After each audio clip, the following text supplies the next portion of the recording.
Good morning to you all.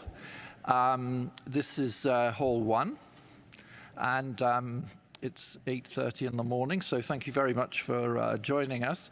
And for the next 3 hours, we will be covering the Eucast educational session. So if you're expecting something different to that, you will be disappointed.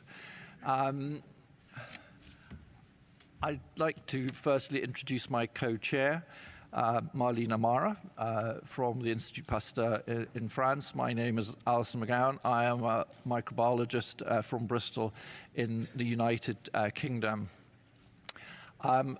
The session is organized in a reassuringly familiar way for those of you that have been to these sessions before, in that we will have the chair of the Eucast Steering Committee, Søren Gaterman, giving a presentation to start with, and then a series of talks on a variety of topics. And the final part of the session is a facilitated discussion with the speakers, and that's why we have the chairs on the stage. You can ask questions at the end if you wish. There are microphones in the room if you want to ask a question orally. If you want to ask a question using your phone, there is a QR code which will come up. I'm not sure it's no, it's not up there at the moment. It was up a little bit earlier, and there it is. So please scan that. If you scan that, the link will take you straight to a screen where you can ask questions. So it's very, very straightforward.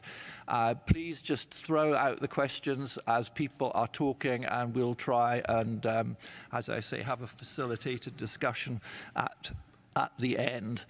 I should say there are a couple of things that are slightly different today, in fact, so I'm going to slightly spoil the chairman's presentation by pointing out a couple of things that are different. The first is that our long-standing colleague Gunnar Karl-Mette is not present in the room, and that is something of an individual event. Gunnar has attended these sessions every year that I am aware of, probably for 25 years.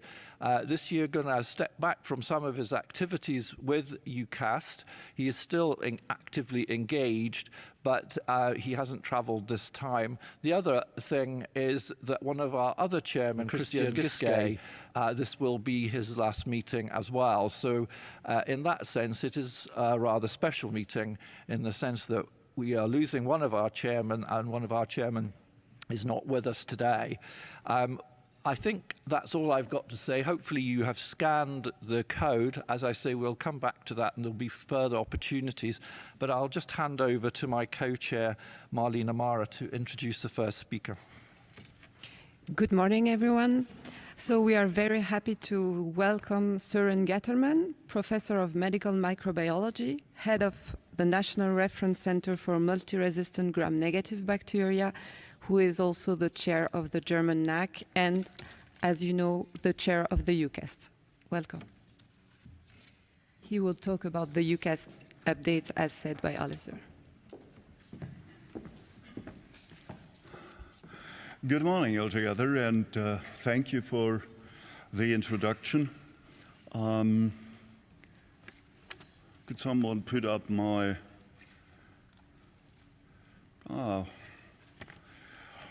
Well, you have to do it the right way, and it works. This is, of course, the chairman's task to give the update talk. This is about everything and nothing, what Eucast did during the last year and will be doing during this year. I just try to guide you through this, and you may probably have noted that we do have a new website. If you haven't seen it, I invite you to go there. It is the old address in the web, and you'll find the new structure, the new look, which is a little bit like the Esmith look. And you'll find all these buttons here, and they are arranged according to the number of clicks they receive.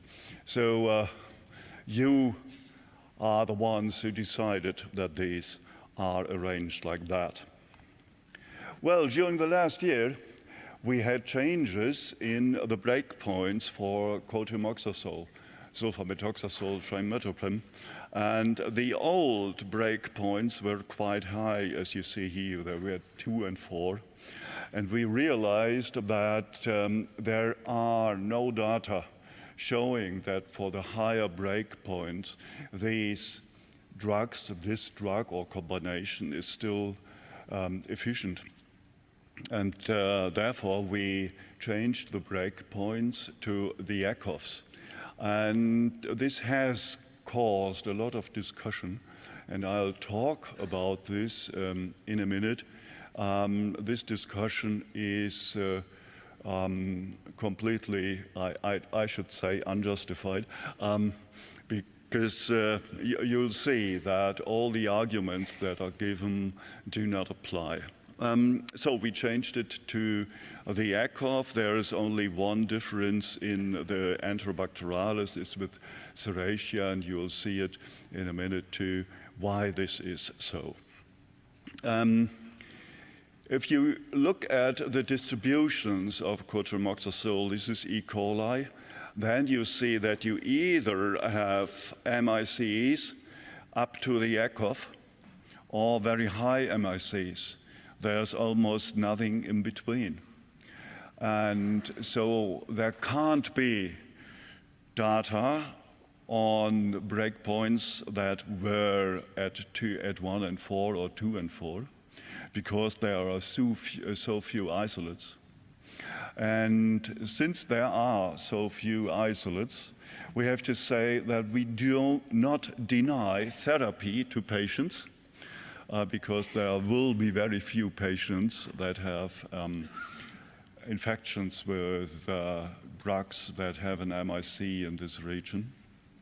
And on the other hand, your statistics, your cumulative reports on resistance will not change, because the maximal change you can have is these few percent points. This is E. coli, this is Klebsiella pneumoniae, and it is like that for most of the Enterobacterialis, except Serratia. And Serratia goes up to 2, and so you always have to use a high dose to treat Serratia. This is why it has received an extra breakpoint. If you talk about cotrimoxazole, you have to talk about trimethoprim, because this is the most active compound in the combination. The Enterobacterialis breakpoint were 4, but the typical ECOF is lower, is at 2. And we also realize that there is next to no data on Enterobacterialis except E. coli, Klebsiella, the typical usual suspects for urinary tract infections. So we gave a breakpoint now for E. coli, Klebsiella of 2, and no breakpoints for the other Enterobacterialis, except we have for Proteus a note. And the note was the consequence of the distribution, of the MIC distribution. In E. coli, you have the ECOF of 2, either MIC up to 2 or very high MICs. With the Morganella and other Morganelliaceae, like Proteus mirabilis, you have an ECOF up to 8. Now, the old studies on uncomplicated UTI included only very few isolates of Proteus. And so we said that we cannot guarantee that you can treat Proteus with trimethoprim, but we know that many people use it in uncomplicated UTI. And so it may be used, but we cannot give a breakpoint, but instead use a note saying how you can determine that the actual isolate you have belongs to the wild type. This is now what the breakpoint says. You can determine if it is the wild type or if it's non-wild type for Proteus mirabilis, And for E. coli and the usual suspects of urinary tract infections, there's a breakpoint. You can't have a breakpoint for Serratia, as you see here, since the MICs are up to 16, well above what we have for E. coli. Another change was a comment on the carbapennamases. In Enterobacterialis, we had breakpoints for carbapenems, and I'll talk about carbapenem breakpoints later a little bit, but we had breakpoints and recommended reporting the measurement as measured in the lab. So the result could be an S or R or I. But we realized that although these results may appear susceptible in testing, there is data showing that sometimes there is therapeutic failure if you use carbapenems, although they are tested susceptible in an isolate that has a carbapenemase. All these reports that use carbapenems in carbapenemase producing organisms use high dose therapy. So we have to recommend a high dose done. But in the usual guidelines, other agents, newer agents, are usually recommended.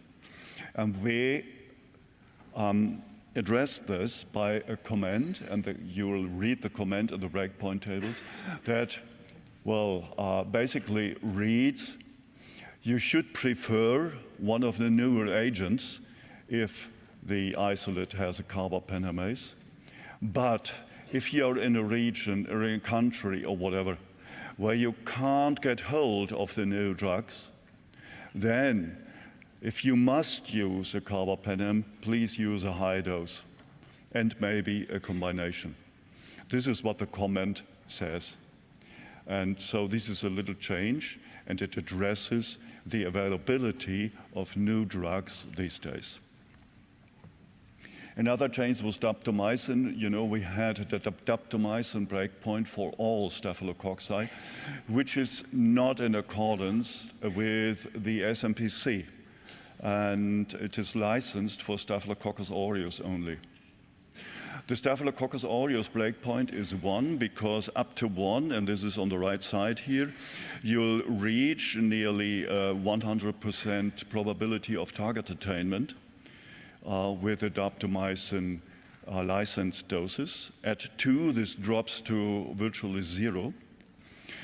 The problem is that coagulase negative staphylococci, 1, we do not have data or very little data, and the ECOFs of the coagulase negative staphylococci are between 1 and 4.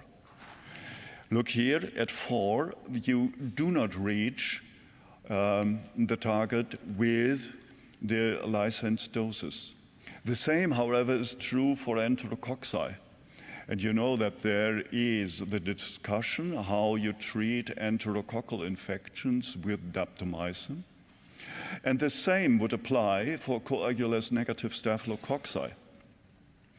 But we can't give a breakpoint because the drug is not licensed for coagulase negative staphylococci. So what Eucast does in these situations, we put this into a guidance document. And our guidance document now is referred to by a note. This is what the breakpoint table says. And the guidance document no longer says that it is for enterococci and endocarditis and daptomycin, but it is for enterococci and staphylococci and coagulase negative staphylococci and daptomycin, because some people use daptomycin in prosthetic joint infections, for instance. For the cephalosporins, there were some minor changes. You know that you can use, in certain circumstances, the cephalosporins against Staphylococcus aureus, but usually in a high dose. And to denote that, we now recommend reporting this as an I, because the I means use a high dose.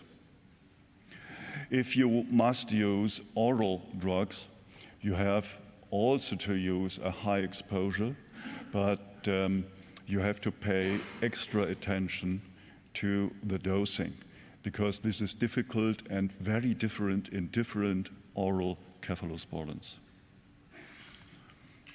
There were some minor changes for Streptococcus pneumonia and endocarditis. We had to lower the break point a little bit to the Yakov because there's no data that ampicillin will work if it is the MIC above the Yakov. And good news for people from the UK, because they have a new drug, is gepotidacin, or both pronunciations are possible. It is licensed since August 25 by MHRA and is a drug just for uncomplicated UTI, and so it got breakpoints for E. coli, Enterococcus faecalis, and Staph subprophyticus, and those are listed here. I don't know when it will be licensed by EMA. There are, as a consequence of our changes to trimethoprim sulfamethoxazole, we had to change some disc breakpoints in rust, but only Acinetobacter.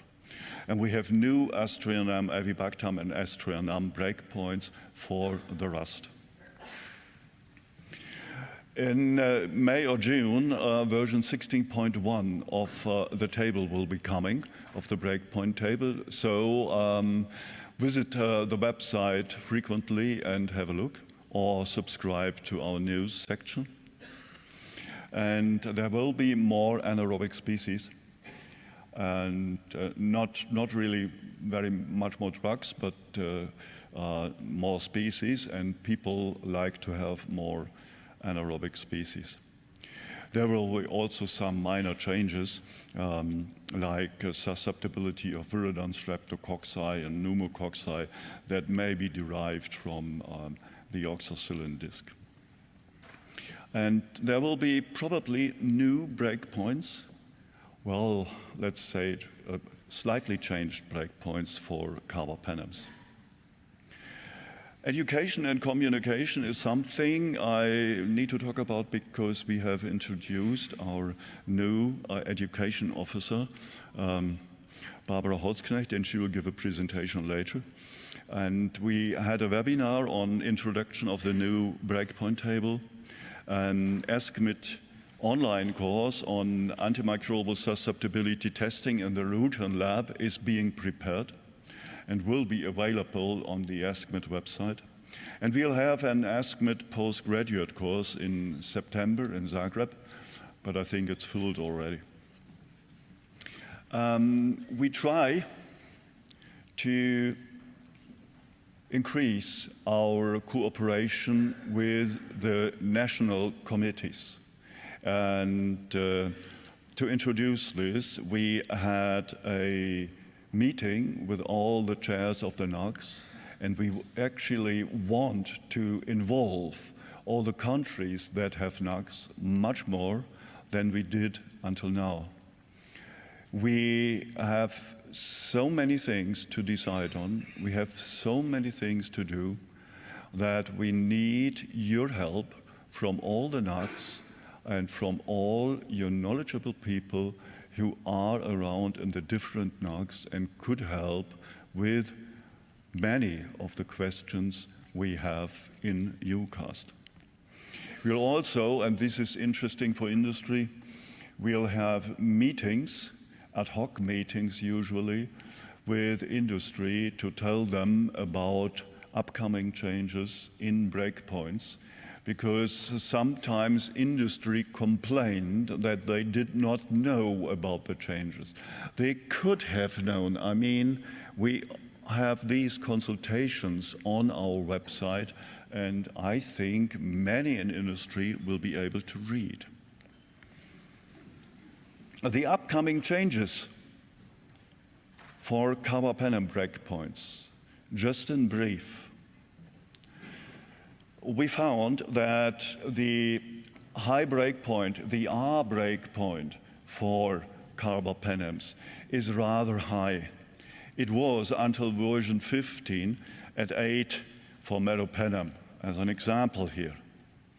And we very much doubt that really the target we want to have is still reached at this high MIC. So we reduced the upper breakpoint. Usually it's the upper breakpoint, the R breakpoint. Sometimes it's also the S breakpoint. Usually one dilution step. This will probably come in version 16.1. It's not yet there, but it will come probably in 16.1. So the ECOFs are very low, and the breakpoints were sometimes high. We also left at that time the breakpoints high because we wanted people to give them an opportunity to treat people who were infected with a bug with a carbapenemase.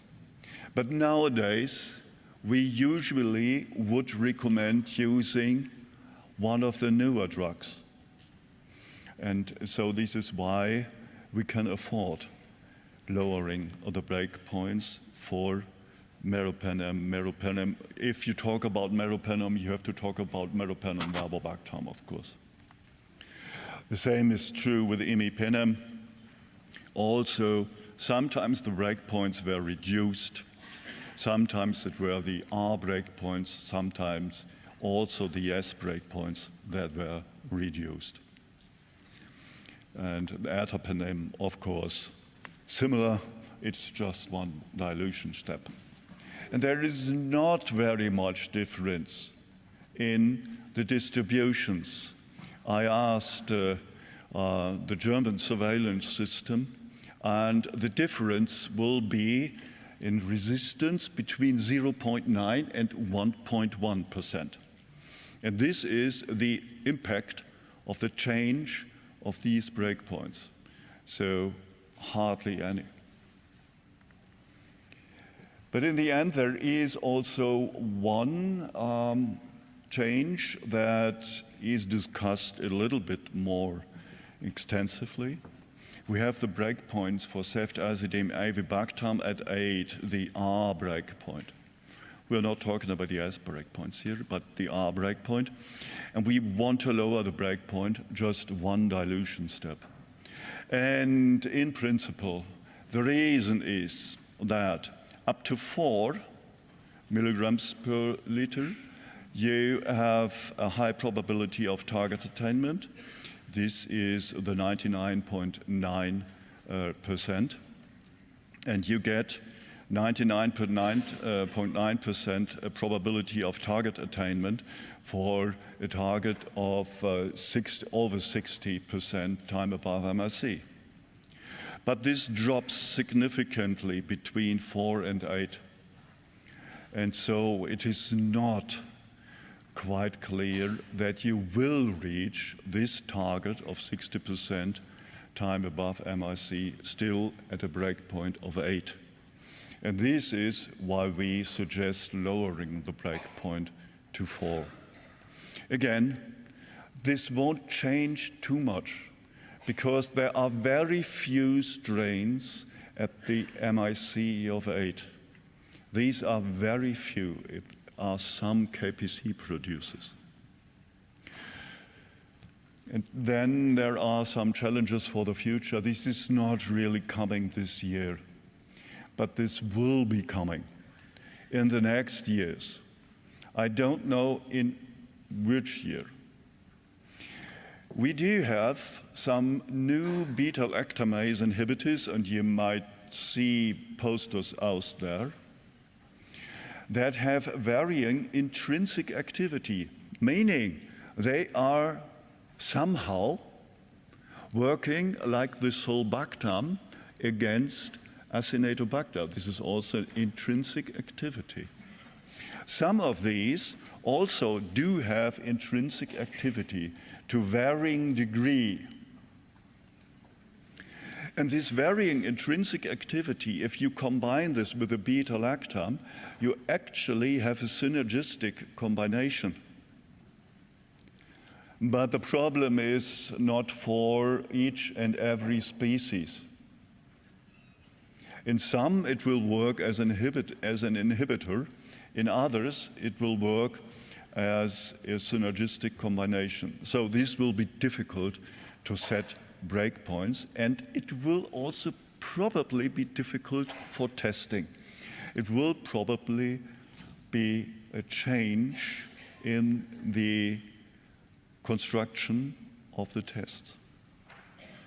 And then there are a number of new antibiotics coming that will probably also need modification of test media. You have seen this with cefiderocol, where you have to deplete the iron, for instance. You have seen this with daptomycin, where you have to add calcium, and so on. But as more and more of these drugs are coming, testing in the laboratory becomes more and more complicated. And we have, together with CLSI, established a working group that will give guidelines for the development of tests that need modification. And the baseline is avoid modifications of the test media. Otherwise, we all will, in our daily work, have problems in testing exactly those new drugs we want to have for the therapy of our patients. So avoid this. But if it's necessary, if you can't help, you have to find a way. So this is, in very brief, a summary of what Eucast has done during 25 and of what Eucast will be doing during 26 and in the near future. Thank you very much.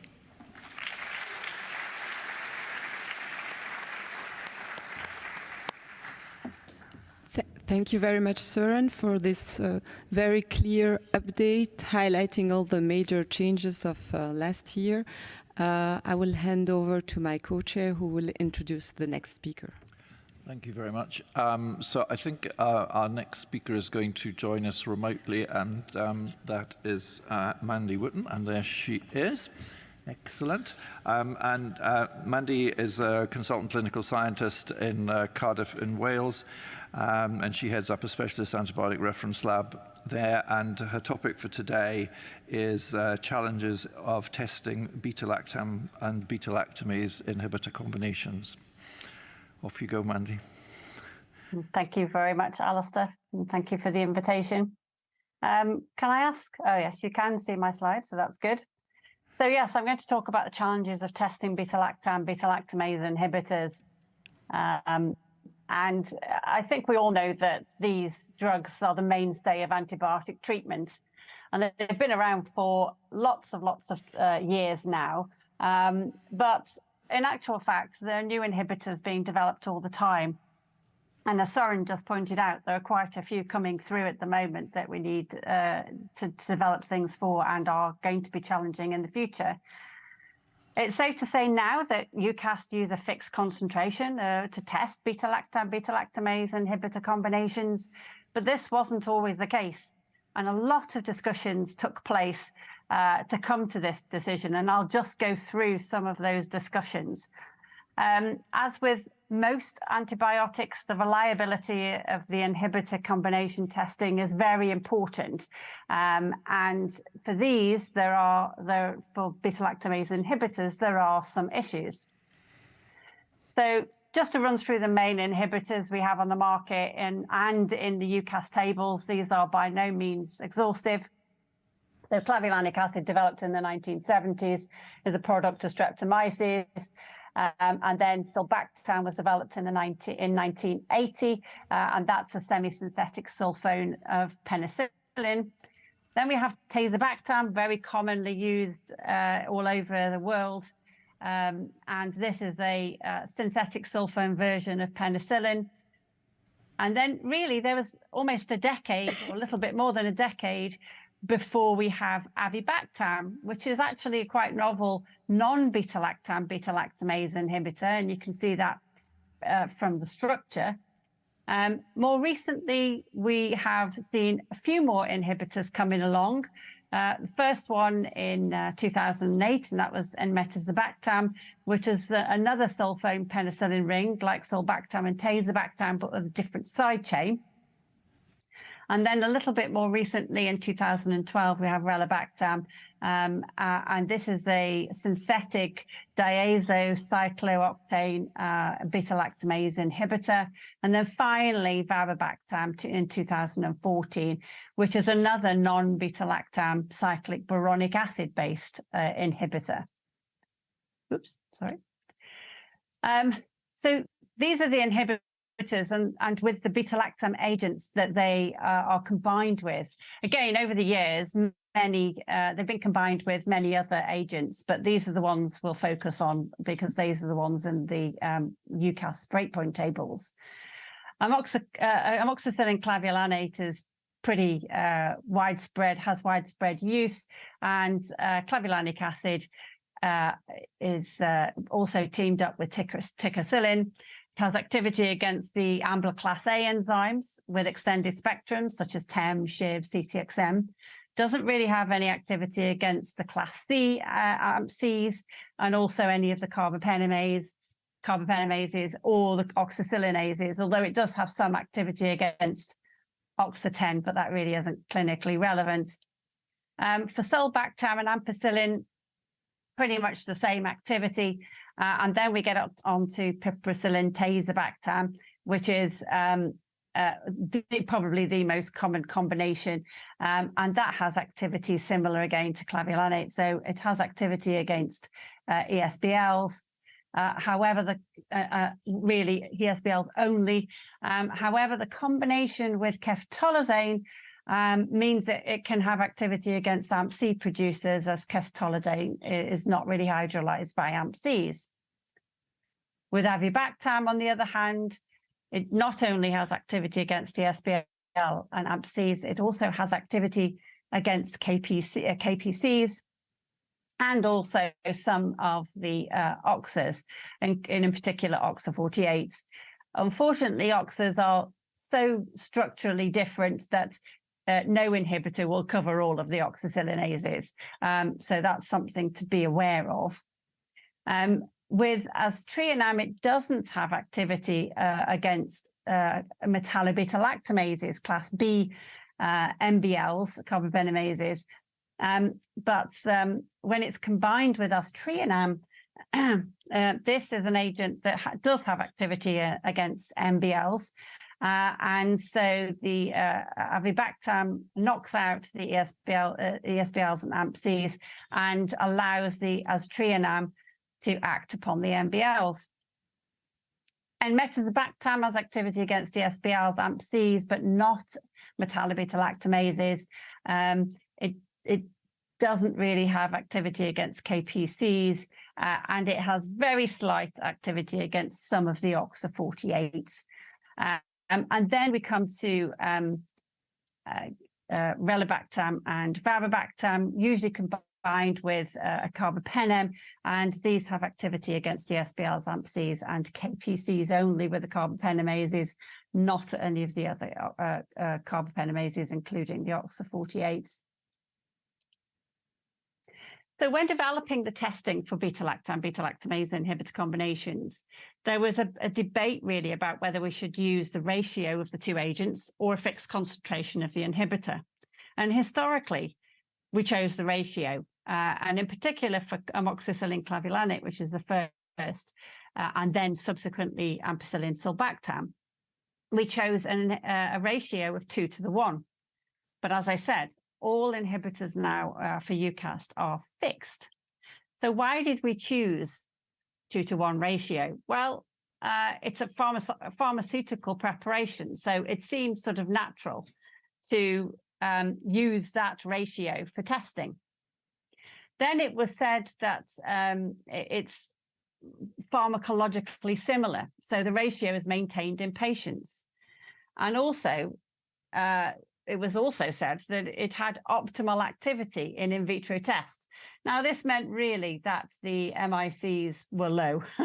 So it was no real surprise that this kind of test was then promoted by manufacturers and widely accepted. But there's obviously some problems with this that, again, were discussed in detail.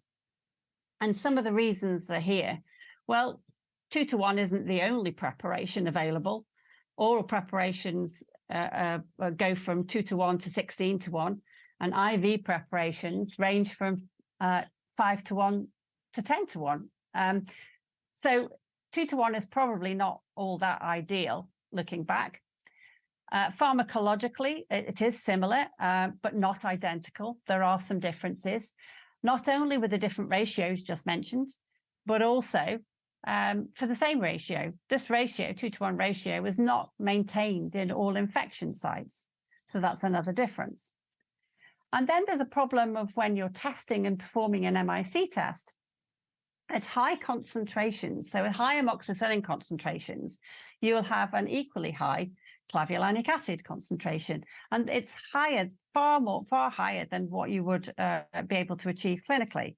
So, for example, when amoxicillin is at 128 milligrams per litre, you'll have 64 milligrams per litre of clavulanic acid, which then may have its own antibacterial effect. So you're not really looking at the correct antibacterial activity. And conversely, when you have lower amoxicillin concentrations, the clavulanic acid is really lower than what you would achieve clinically. And so you're underestimating the activity. So really, the objective really is to assess whether the beta-lactamase inhibitor will affect the MIC of the active agent. So a fixed concentration of inhibitor seems to be more logical. So we keep the inhibitor at a static concentration and vary the concentration of the active agent. And PK/PD really is where it comes into its own here.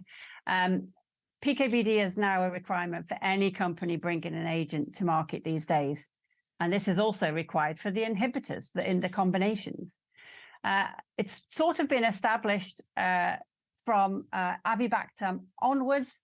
And really, there's quite little contemporaneous data for clavulanic acid, sulbactam, and tazo, although retrospective data now exists. And all of that data really points to having a fixed concentration for testing rather than a variable one. At the time, there were discussions about the impact of making the change from ratio to fixed concentration of inhibitor. And really, those changes would impact the surveillance in particular. So on the right here, you can see amoxicillin clavulanic acid, MIC, for Enterobacterialis with a fixed concentration in a dark color, and for a ratio in the red color. And you can see the shift in MICs to the right with fixed concentrations. And this is the red bars at 16, 32, and 64. Are probably a reflection of the clavulanic acid activity itself rather than as an inhibitor. Most people, when the changeover happened, most people did see a difference in surveillance data, but since then the surveillance data has been steady and there hasn't been any problems, so people have just accepted this change, this methodological change. So what are the factors we need to consider when choosing correct fixed concentration of the inhibitor? Well, you would want a concentration that's needed to inhibit the enzyme. Ideally, you'd want the concentration to be high enough to inhibit all of the enzymes it has activity against. In reality, that's probably not going to work. Then you have to establish whether the inhibitor has any intrinsic activity against organisms, against different species. For example, clavulanic acid has some activity alone against Acinetobacter, but not Enterobacterialis. And for anaerobes in particular, some beta-lactamase inhibitors have such great activity on its own that it skews the MIC distribution so much, and so that it's actually very difficult to test. Then you would need to look at the PK/PD of the inhibitor. Does it have the same PK/PD target as a beta-lactam agent? Well, probably not. And then lastly, you would like to see some clinical studies to compare in vitro results with different concentrations of the inhibitor against patient outcome. So let's take a look at the concentration of clavulanic acid required to inhibit a TEM1 gene in 100 E. coli. And actually, you need about 5 to 12 milligrams per liter of clavulanic acid to reduce an amoxicillin MIC to 8. That's quite a significant drop. And in another study, the ampicillin MICs were reduced to 8 milligrams per liter or more in 25% of isolates with only 2 milligrams per liter clavulanic acid and 65 isolates with 4 milligrams per liter clavulanic acid. So it's quite a considerable number of isolates affected. Of course, a compounding factor in this is the fact that TEM1 is stably expressed, but actually with other enzymes, the amount expressed differs. So that's another complicating factor. And in another study in Briskier's Book of Antibiotics, where they transferred different TEM and SHIV genes into the same isolate, and then looked at the effect on the ampicillin MIC of 8 milligrams per liter clavulanic acid, you can see a variety of MICs from 8 to 64. So it's safe to say that this is not a binary effect here. If you have a beta-lactamase inhibitor, it will not make all strains susceptible to the beta-lactam agent. You get a spectrum of activity depending on the type of beta-lactam enzyme present, plus the amount of enzyme produced. So, for example, even with TEM1, which is stably expressed, if you have enough of it, you still can't bring down the MIC below the breakpoint enough with that amount of clavulanic acid.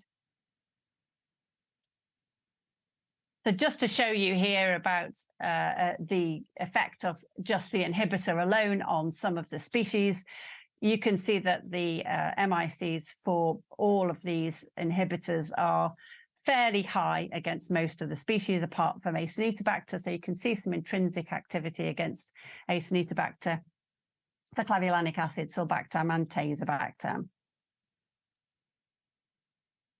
So for beta-lactam antibiotics, time over MIC best relates drug exposure to efficacy and is widely used to guide dosing of the beta-lactam inhibitor antibiotic combinations, usually with a magnitude of between 40 and 70% to produce a bactericidal effect. However, this PK/PD target cannot be used for the beta-lactamase inhibitor, and this complicates matters. In a systematic review of 23 studies, the PK/PD target of fraction of the dosing interval that the free drug concentration is above the threshold concentration is the PK/PD target for clavulanic acid, tazobactam, and avibactam. But the optimum magnitude varies for each beta-lactam inhibitor. Whereas for relebactam and vavibactam, the PK/PD target is the ratio of area under free drug concentration time curve at 24 hours to MIC. So the PK/PD targets differ for each inhibitor, and sometimes the magnitude changes for each inhibitor. So we need to identify the PK/PD targets for the active agent and the inhibitor, and then you apply the Monte Carlo simulations, another complicating factor. And these beta-lactam inhibitor targets will probably be different from those of the beta-lactam antibiotic. The question is, how do these indices then relate to dosing?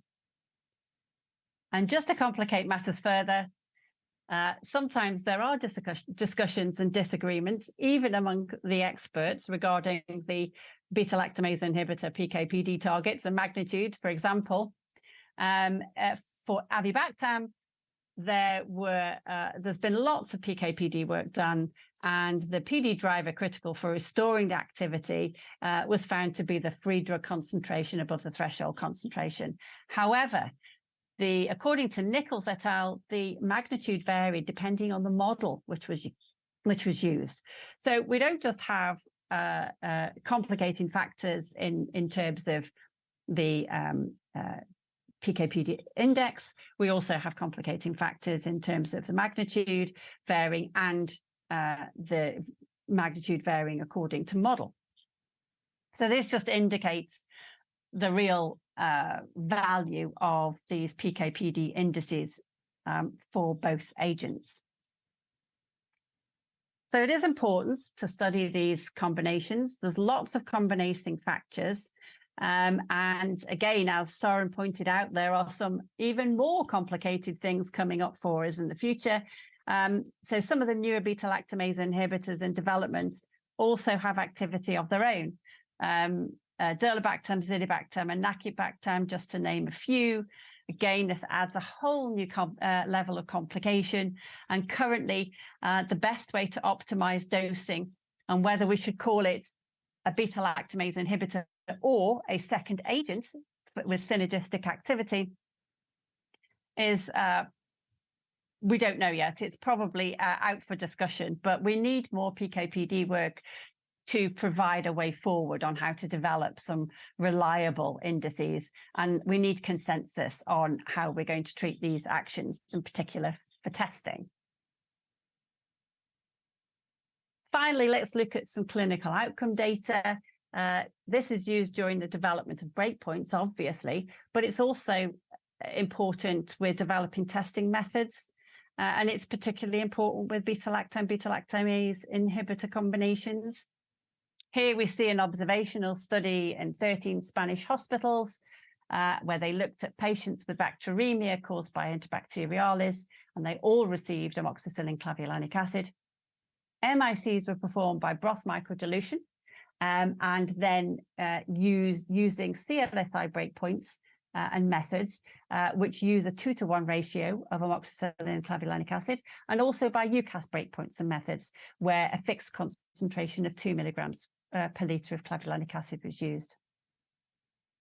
The MICs were then compared with clinical outcome at the end of therapy and at day 21 for 264 patients. Obviously, there were discrepancies between MICs performed by CLSI and Eucast, but the authors really pointed out that the essential agreement was 73% and the categorical agreement was only 65%. However, the Eucast-derived MICs were more predictive of outcomes, and in particular, those isolates with MICs of 16 milligrams per litre of amoxicillin, 2 milligrams per litre clavulanate, they were independently associated with failure both at the end of treatment and at day 21. So this is quite reassuring that the fixed concentration of the inhibitor that Eucast use is actually performing testing and giving results that are correlating with clinical outcome. So here are the fixed concentrations of inhibitors in the Eucast table and also the breakpoints of the active agents that they're combined with per species. I'm not going to go through these. You can see these on the in the breakpoint tables. So what about AST? What about how to test these? Well, MICs can be determined by broth microdilution method or gradient drift. Both are available with fixed concentrations of inhibitors. And laboratories are generally concerned with the variability of testing. And so I'm just going to talk a little bit about the variability. In particular, there is a particular interest for these combinations. So this slide shows amoxicillin clavulanate against E. coli. The blue is the wild type, the red is the non-wild type. And when we are setting breakpoints, we try to avoid putting a breakpoint in areas of the distribution. Oops, sorry. We try to avoid putting a breakpoint in areas of the distribution where there are lots of isolates. And that's because we don't want to split the wild type. Sometimes we cannot avoid this, as is the case here, and there are always slight variations in testing one dilution either side. But for E. coli, we can see we've got a lot of isolates near to that breakpoint. So we know we're going to get variability, even with testing with an MIC method. This is piperacillin tazobactam with E. coli, and you can see this is the opposite, where there are far fewer isolates near the breakpoint, and so there's less chance of error in reporting. And then again with piperacillin tazobactam and Pseudomonas aeruginosa, we are back again in the position of having quite a few isolates near the breakpoint. So again, we can predict that there will be some reporting issues. So here are the DIS diffusion concentrations that we have in the Eucast breakpoint tables. Well, we can't test a fixed concentration of inhibitor in DIS diffusion, so we have to test a ratio. And the way that we do this is that we calibrate the DIS diffusion zone diameter with an MIC determined using the fixed concentration of inhibitor. And these are all tested with different concentrations of beta-lactam and beta-lactamase inhibitor in combination. And then we test these on different media manufacturers from different manufacturers and DIS from different manufacturers, excuse me, to investigate any further variance. So it's quite rigorously performed. Here we can see a correlation between amoxicillin clavulanic acid zone diameter and MIC with fixed concentration at 2 milligrams per liter against Enterobacterialis. So the MIC is on the y-axis and zone diameter is on the x-axis, and the blue lines represent the systemic breakpoint. As you can see, there's a nice linear relationship, so that's a good thing. But you can also see that for some isolates in the top right-hand corner, these would be resistant by an MIC method, but sensitive by a zone diameter. And these would be very major errors. So we're not happy with that. And we can also see in yellow that there are quite a few isolates near to the breakpoint. Again, that's how we know we're going to get some testing issues. You're probably more familiar with the Eucast histograms, and here we have 449 isolates of E. coli against amoxicillin clavulanic acid. And you can see that zone diameter across the bottom, and the colors denote the MIC. So the red and oranges are resistant, and the greens are susceptible. So the breakpoint pretty much falls in a highly populated area. And it's important to say that in these studies, when we're doing these studies in Eucast, we choose lots of isolates with a variety of phenotypes, but we probably load the test with lots of resistant ones. You probably wouldn't see these in your lab if you took consecutive isolates, but we load them, load the distribution with resistant isolates to test the system. And that's how we get to see some of the issues that we see. And because we have this issue, obviously how we deal with it is to put an area of technical uncertainty in, and this is the one that's colored in blue here. And as you can see, if you look at the bars there, you can see that there are quite a few resistant isolates that have zone diameters that are in the wild type. And here is the histogram for piperacillin tazobactam against Pseudomonas aeruginosa with a similar problem. Again, we've got an area of technical uncertainty to cover that problematic area. So the DIS content studies take place usually using many DIS contents at first, and then that's reduced down to 2 or 3 discontents, and where more studies are more conducted. And these are really now conducted jointly between CLSI and Eucast, which makes it far easier for the companies. And just to show you the two final choices for ceftazidime avibactam, the top histograms are for Enterobacterialis and the bottom ones for Pseudomonas aeruginosa. And on the left, you can see 10.4 Cazavi, and on the right is 10.6 Cazavi. 10.4 was eventually chosen because it shows better separation of the wild type in green and the non-wild type in red and orange. But even with 10.4, you can see that there are problem areas. And this, again, is more problematic because they are beta-lactam inhibitor combinations. As quite often the inhibitors are not stable, in particular clavulanic acid, there's probably a need to do quality control, not just of the active beta-lactam agent, but also of the inhibitor. We use the ATCC E. coli 25922 to control the beta-lactam agents, whilst the 35219 is used to control the inhibitor component. And this E. coli 35219 has a 10.1 beta-lactamase. So you should see the effect of the inhibitor on this bug.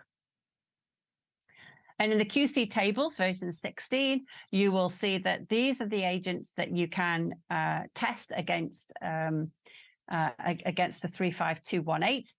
So we've got amoxicillin clavulanic acid, ampicillin sulbactam, ceftolozane and piperacillin, and tazobactam, and also ticacillin clavulanic acid.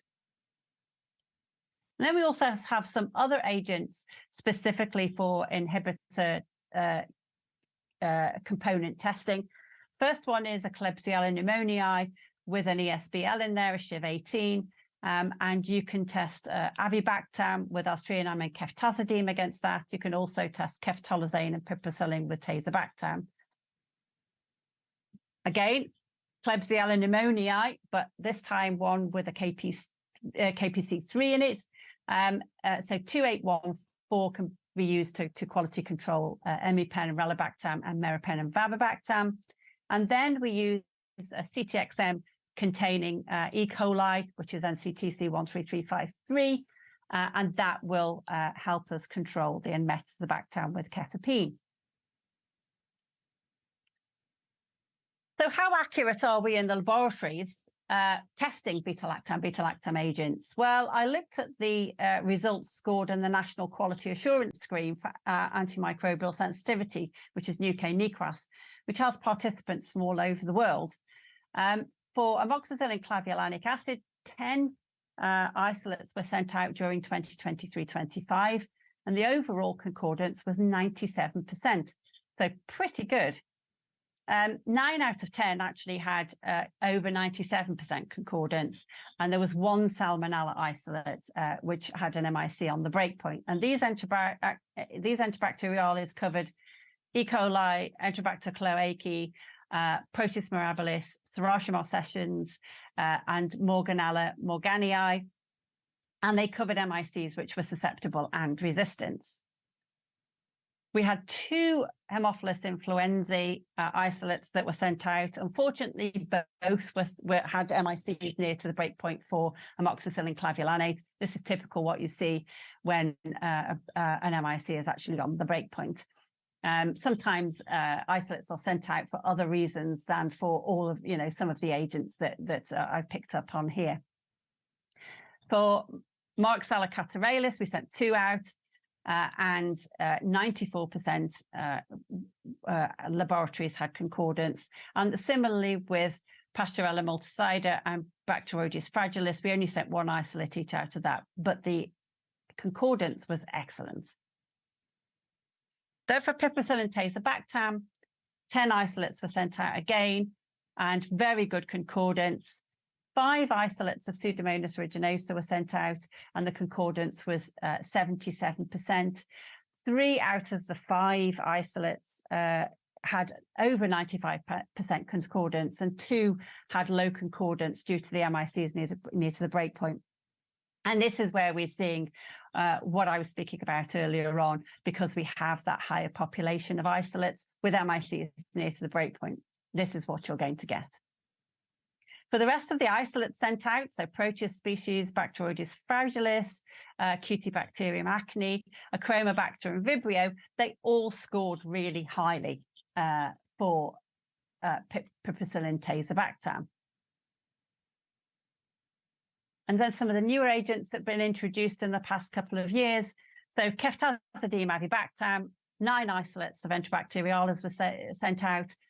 Concordance was 99%. And the same for Pseudomonas aeruginosa, really good concordance. Same for ceftolozane tazobactam. It's safe to say, though, that the majority of the Pseudomonases that were sent out had susceptible MICs to both ceftazidime avibactam and ceftolozane tazobactam, and we need to really challenge this with some resistant isolates. So some newer agents that we spoke about earlier on, they are going to be considered for introduction to the scheme a bit later on. But this should give us some confidence that what we are doing using the fixed concentration of inhibitors with Eucast methodology is giving us really, really accurate results. So in summary, both breakpoints and methods are difficult to develop for breakpoint for beta-lactam and beta-lactam inhibitor combinations. However, through the development of PK/PD analysis and extensive testing methods, we do have a reliable test. For the future, some recently developed compounds where the inhibitors have their own activity, this will need a new approach to developing both the breakpoints and the testing methodology. And I hope I've given you a little bit of insight into how difficult it is to create both both breakpoints and testing of beta-lactam, beta-lactamase inhibitors. Thank you.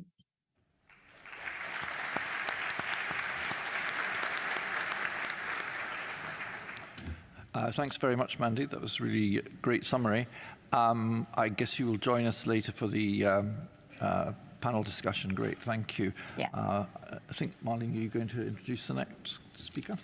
Yes, we are now pleased to welcome Barbara Holzknecht, who is Senior Consultant at the Department of Clinical Microbiology at the Copenhagen University Hospital and the National Reference Lab for Antibiotic Resistance at Staten Serum Institute.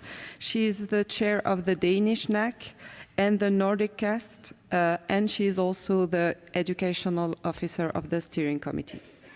She will talk about when do you need an MIC?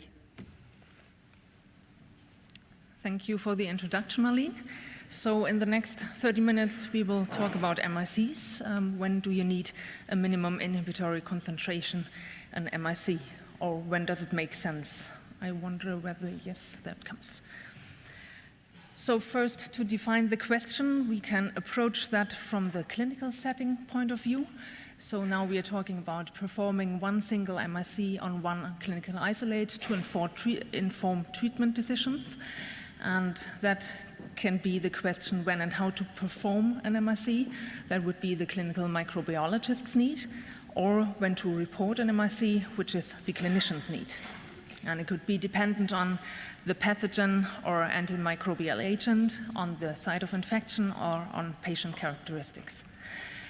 We can also approach it from a perspective beyond the clinical setting, and now we're talking about testing isolate collections, and that we do to have MIC distributions, to define wild-type populations, and also to validate non-reference MIC testings.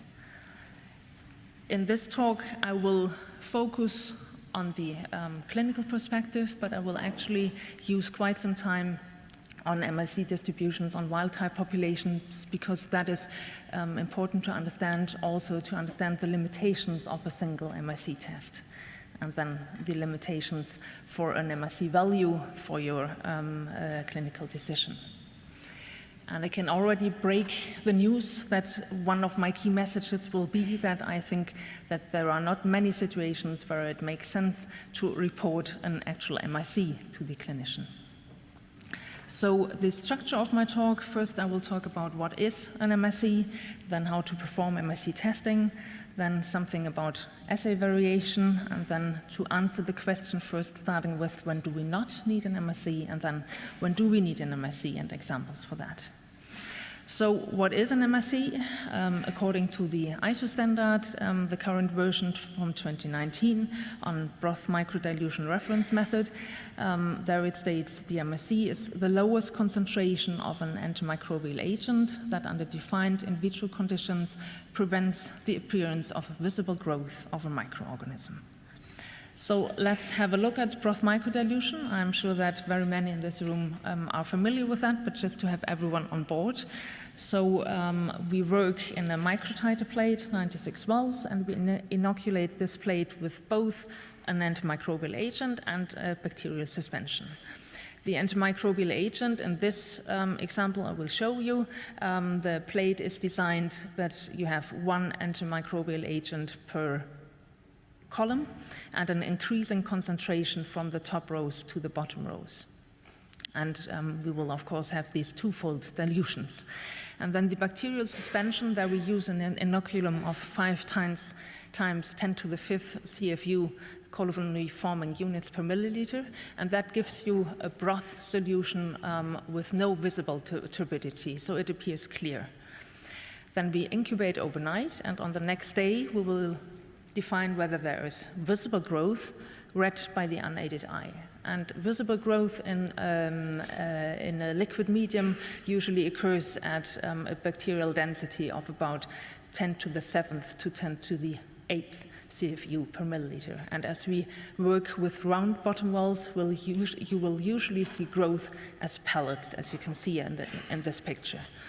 But let's have a better look at that picture at a higher size. So here all the wells where there is growth are marked with the black circles. And again, the design of the plate is that you have different agents and different rows, no columns, and increasing concentration from top to bottom. The first thing you will do is you will read the growth control here on the right bottom, not containing any antimicrobial agent. So growth control is fine here, so we can proceed with the reading. We go to the first antibiotic, cefepime. We have a dilution range from 0.06 to 8, and there is no growth in the well with the lowest concentration, so the MIC is less or equal than 0.06. Next column, piperacillin tazobactam with a concentration range of 1 to 128. There is growth in the well with 1 milligram per liters, but not with the one with 2, so the MIC will be 2. Then meropenem, again, no growth in the well with the lowest concentration, so the MIC is less or equal than 0.03. And for amikacin, growth at 1 and 2, but not in 4, so the MIC is 4, and so on. So the reference is broth microdilution. For some bacteria and some agents, it's agar dilution, but that is very few.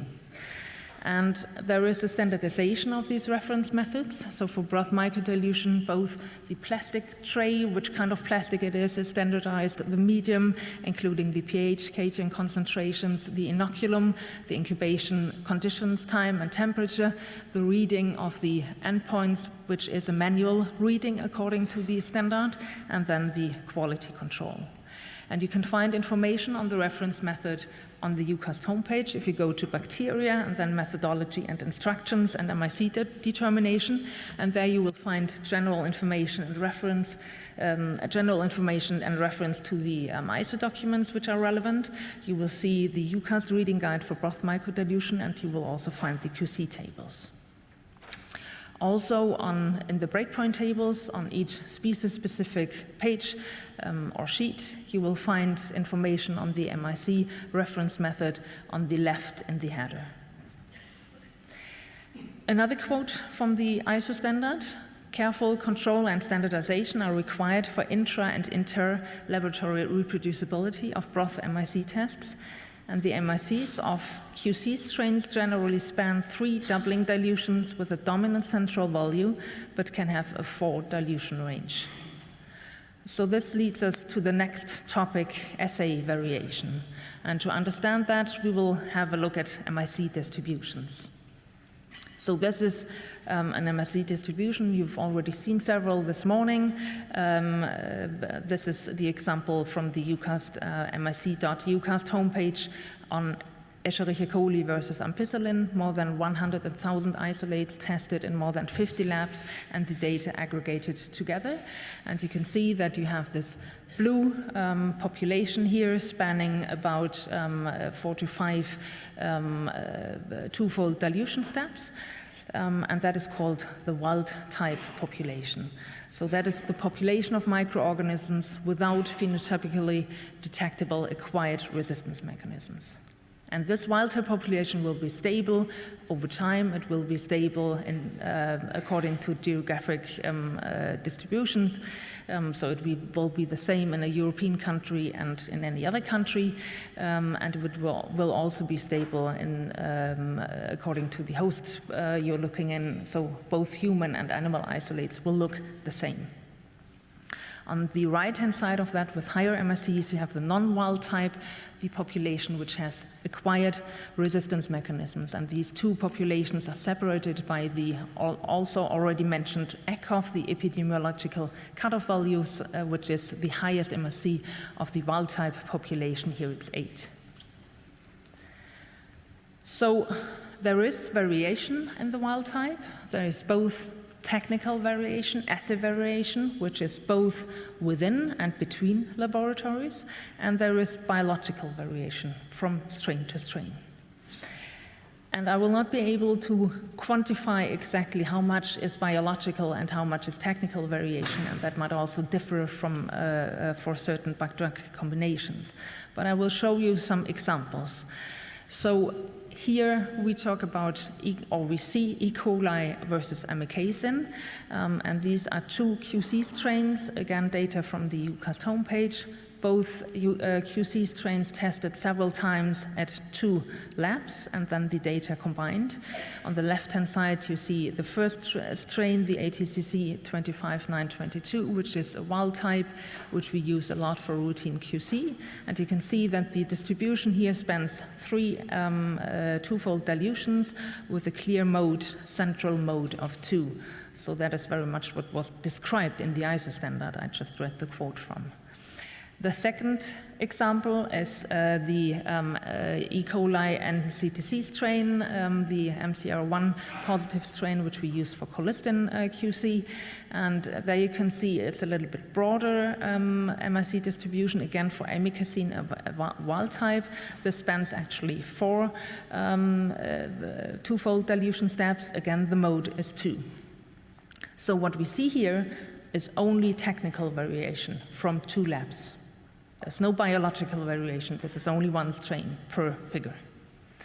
If we then have a look at the distribution we can find at the Eucast homepage on nearly 30,000 observations from 21 data sets, so approximately 21 laboratories, and then pooled together, you can see the same kind of distribution. Well, now it spans 5 twofold dilution steps, again a clear mode of 2, so this is the maximum biological and technical variation you can find.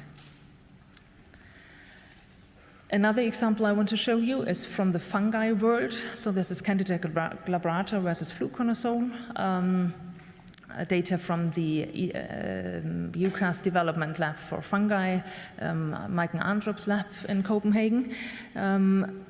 And the isolates were tested with the Eucast broth microdilution method.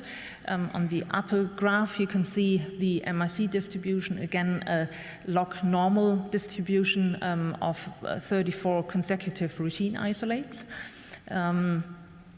And then they took one of the isolates, which was tested 2 milligram per liter in the first routine testing, and tested that again and again, 51 times over a time period of 3 months. And they got this, again, log normal distribution, which totally is a mirror of the upper graph of the different isolates. So again, this here really demonstrates that it is about technical variation and not biological variation. So the MIC is the relative value. There is random variation from assay to assay, from day to day, but there is also systematic variation depending on the medium, the inoculum, incubation conditions, and the reading. And as a rule of thumb, the reproducibility of a reference MIC within one lab with the same staff and the same material is ±1 dilution step.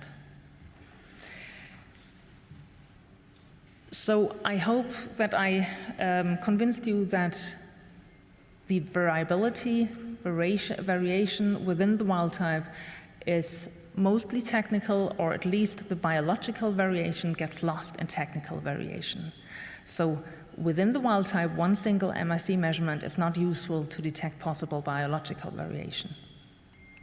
And that's why we don't set clinical breakpoints within the wild type, because that would give us a very bad reproducibility in terms of categorization.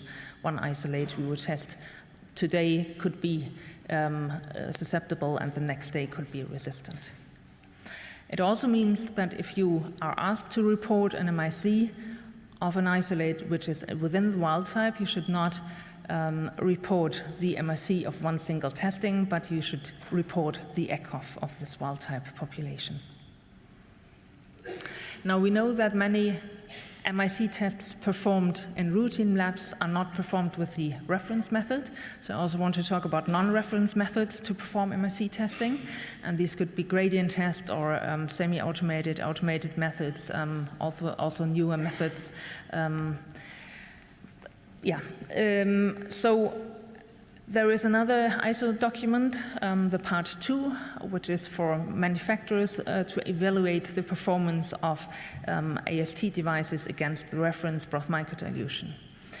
And that gives advice on how to test reproducibility and what absolute agreement is, and that is when the test MIC is equal with the reference MIC, but it gives you 2 very important variables, and that is essential agreement, and essential agreement means that the test MIC is within ±1 dilution of the reference MIC, and that should be at least 90%. And then there is bias, where the test MIC is systematically over or under the reference MIC, and that bias should be maximum 30%, plus or minus. Let's have a look at that with an example. So this is data from the Eucast development lab for bacteria at Växjö, so a study from Erica and company, published in 2018, where they tested colistin commercial MIC tests versus reference MICs, and this first example here is one of the commercial broth microdilution tests.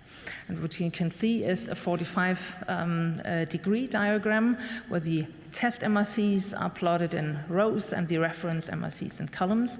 And we can plot here in green the absolute agreement where both MICs are the same. But what is a lot more important, after we've heard all about this assay variation, is the essential agreement. So ±1 dilution step. And here you can see that it's only 3 of the 75 isolates included in this study which is outside the essential agreement. So the essential agreement is 72 divided by 75, 96%, which is very, very good. Then we have a look at the bias, the second variable, and here it's the same figure. I have just shaded all the isolates which have a higher test MIC than reference MIC in gray, and this is then the positive bias, and in this example that's 38% of the isolates. Then again, the same picture, but now in gray, the isolates which have a lower test MIC than the reference MIC, so the negative bias minus 13%. So altogether, we have a bias of 25%, which is within the acceptance criteria of 30%. And just to show you, in this evaluation, it was commercial broth microdilution tests, but also gradient tests. And I have picked here the figure for the gradient test, which performed best. But I think already visually, you can see that it did not perform very good. So there are quite some isolates without the essential agreement. That is only 71%.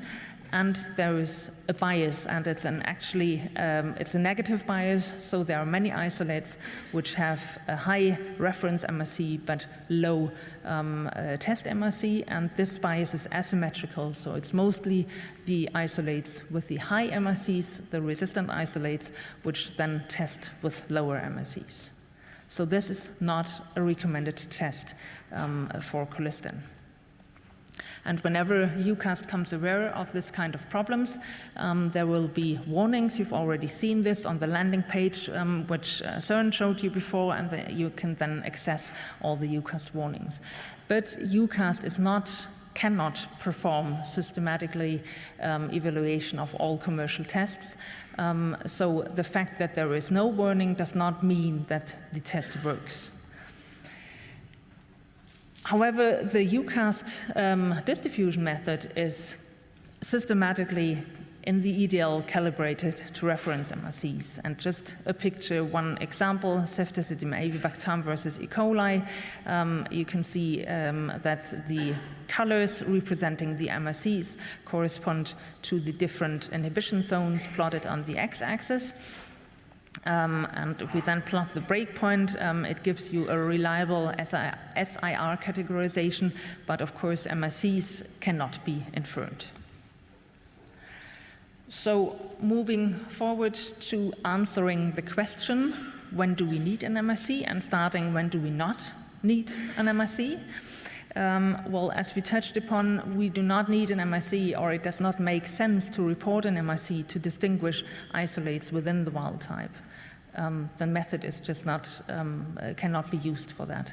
And that has been discussed a lot in therapeutic drug monitoring, TDM. So if you have a wild type isolate, and for TDM you need an MIC to calculate your target attainment, you should use the ECOF. Then I want to point out some recent changes in the Eucast tables, which have led to several situations where we previously would perform MIC, but not have to do so any longer. So one is the clinical entity of infective endocarditis.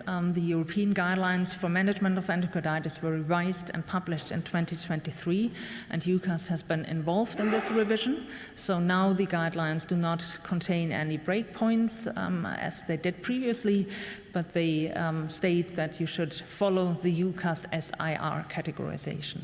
So as a general rule, you do not have to perform MRC testing just because it's an endocarditis isolate. Then for meningitis as well, if we talk beta-lactams, we do not need to perform MRC testing on wild-type strep pneumoniae or Haemophilus influenza.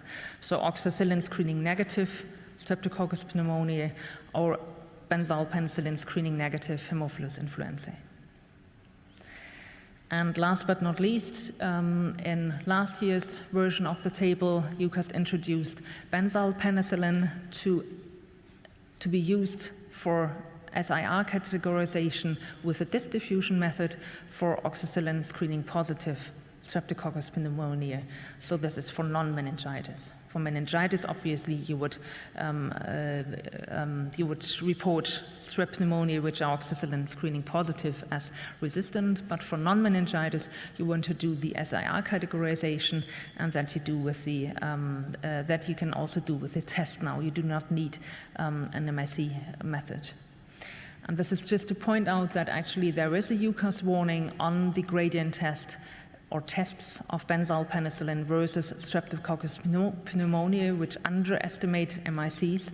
So that could actually give you a false result if you use the MIC test, and the distribution test will give you a reliable categorization.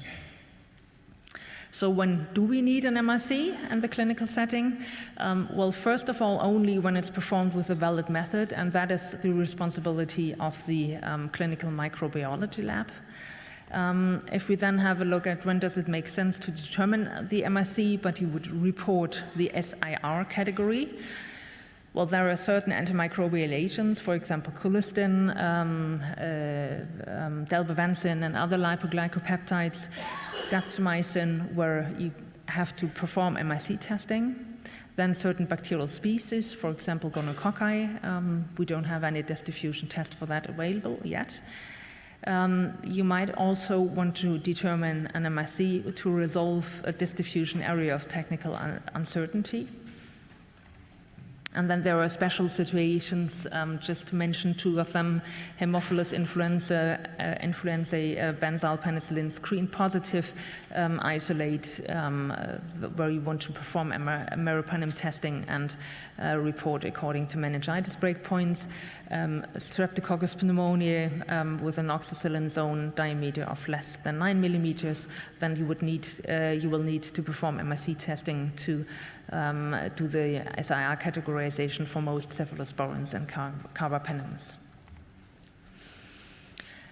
Are there also situations where it makes sense to report the MIC? Well, when there are no clinical breakpoints, we have talked about that 1 year ago in Vienna at the last Eucast educational workshop.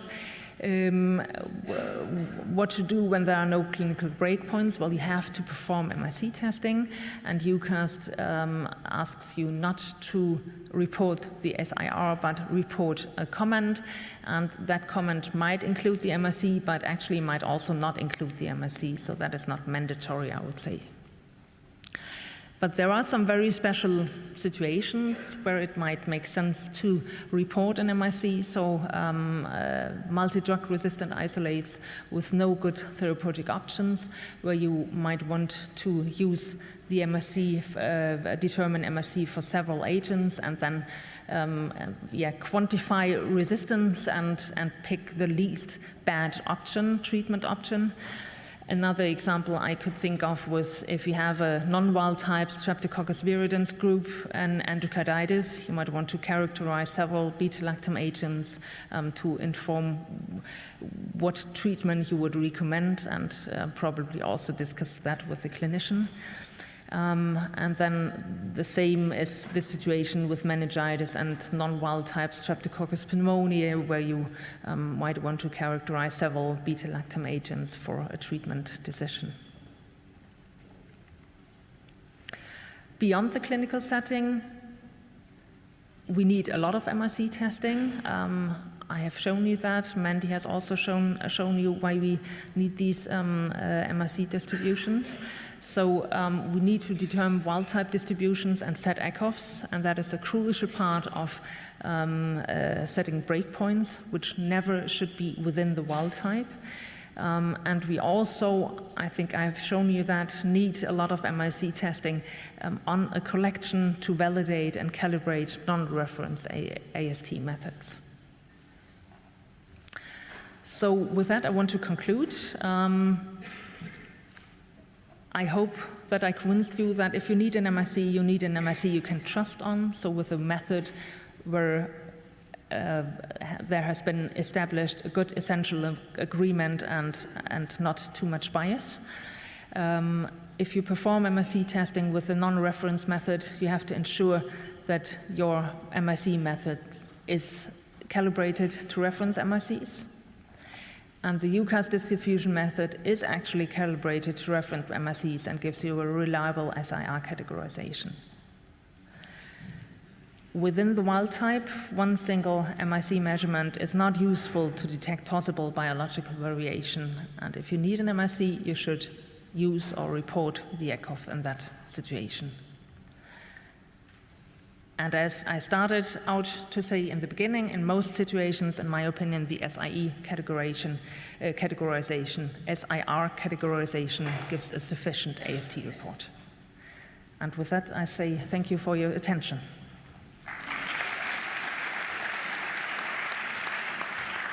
Thank you very much. Thank you very much, Barbara, for this very clear and educational talk.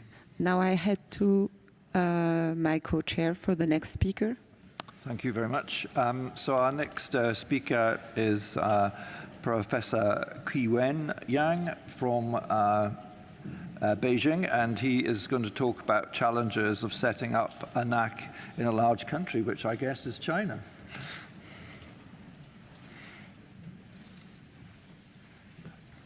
Thank you, Celeste, and dear Eucast colleagues and dear experts in the audience. Good morning.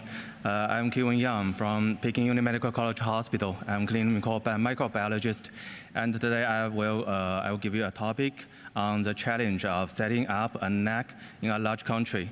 So as Professor Sorin said in the last slides, NAC is very important for the Eucast system. So the first question, is the NAC important and essential? The answer is yes, because Eucast documents can be spread out by the NAC. And also NAC also can give suggestions and give ideas to Eucast to make this international society better and better.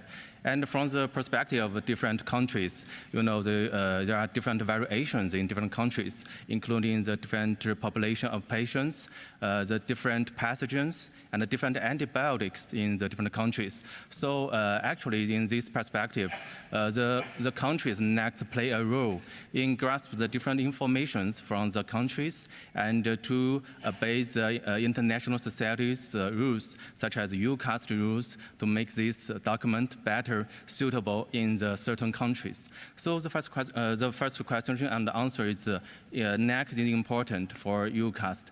But the next question is, well, if you want to create a good NAC, that is a good national committee on antimicrobial susceptibility testing, what should we do to do, and what is the challenge? So the topic is the challenge of setting up a NAC. I will send you the description from 6 points. The first point is Eucast NACs around the world. And as you know, Eucast recommends that countries institute a national antimicrobial susceptibility testing committee, which is called NAC. And countries in the process of adopting Eucast antimicrobial susceptibility testing guidelines will find this particularly useful during the implementation process. And the chairperson or other committee officer should represent the country and the Eucast General Committee. And from these slides, because you know the Eucast guidelines is mainly used in European countries, so many European countries founded their national committees on ASTs very earlier, such as the United Kingdom, BSAC, founded in 1971, the Netherlands NAC, CRG, founded in 1971, and also Norway, NWGA, founded in 1978, and Sweden, founded in 1976, and most of the European countries founded their own NACs. And especially in the year of the past 10 years, many more European countries also founded NACs and joined the Eucast system. And besides the European countries, Eucast NACs also founded in other countries outside Europe. So this picture shows you the NACs outside Europe, including Canada, United States, Brazil, Morocco, South Africa, Australia, New Zealand, and also China also joined the Eucast system from the year of 2017. So actually, from now, the Eucast document or Eucast system is becoming a widely used system in all over the world. So the second point is Chinese Committee on Antimicrobial Susceptibility Testing. So as you know, China has paid a lot of attention on National Action Plan for curing AMR, that is antimicrobial resistance. And we also launched the National Action Plan from the year of 2022 to 2025. This action plan were implemented jointly by 13 departments, including very important departments such as the National Health Commission, Ministry of Education, Ministry of Science and Technology, etc. And these so many 13 departments and this National Action Plan were carried out in all over the China. And several quantified assessment index was carried out, such as establish a clinical antimicrobial susceptibility testing breakpoint standard system suitable for China. Because, as I just said, different countries has different situations, including different population of patients, different antibiotic, and different pathogens. So different NACs should evaluate what the different factors affect the use of the documents in your country. So actually in China, we also have some challenges of ASD standardization in such a large country. Because China has an area of 9.6 million square kilometers and also has a population of nearly 1.4 billion population. So that is a very big populations. And based on such a large square kilometers and large big populations, we have many medical institutions, including more than 4,000 tertiary hospital, more than 12,000 secondary hospital, and more than many million community health service centers. So in such a big country, you will find it very difficult to spread a document to every single medical institutions. And they sometimes they will use different standards. They will find different pathogens and different patients who may need different requirements from their antimicrobial susceptibility testing results. So how do we handle this situation, and how should we handle with these challenges? So 8 years ago, I remember very clearly that the year of the 2016 November in Beijing, Professor Guna visited China for the issue of Eucast establishment. Because Guna also found China is a very big country, and this Eucast document may be suitable for China. So in the year of 2016, we have a long discussion about how to establish a Chinese NAC. And we also give it a name, that Chinese Committee on AST, also called Eucast. So the year of 2017, we released the announcement that China joined Eucast. And in the same year, Professor John Turnage visited China for the founding congress of the Eucast. And here, the responsibility of Eucast include the standardized antimicrobial susceptibility testing, including methodology, breakpoints, and make the Chinese consensus. And secondly is conduct valuable scientific researches, because no scientific research, no progress. So we also must do some scientific researches, including breakpoint setting, which may be especially useful or suitable for China, and the laboratory method establishment and evaluation, and clinical evaluation and antimicrobial agents, etc. And set up a reference microbiology lab for the confirmation of controversial results. And fourth, set up Eucast website to disseminate Eucast standards.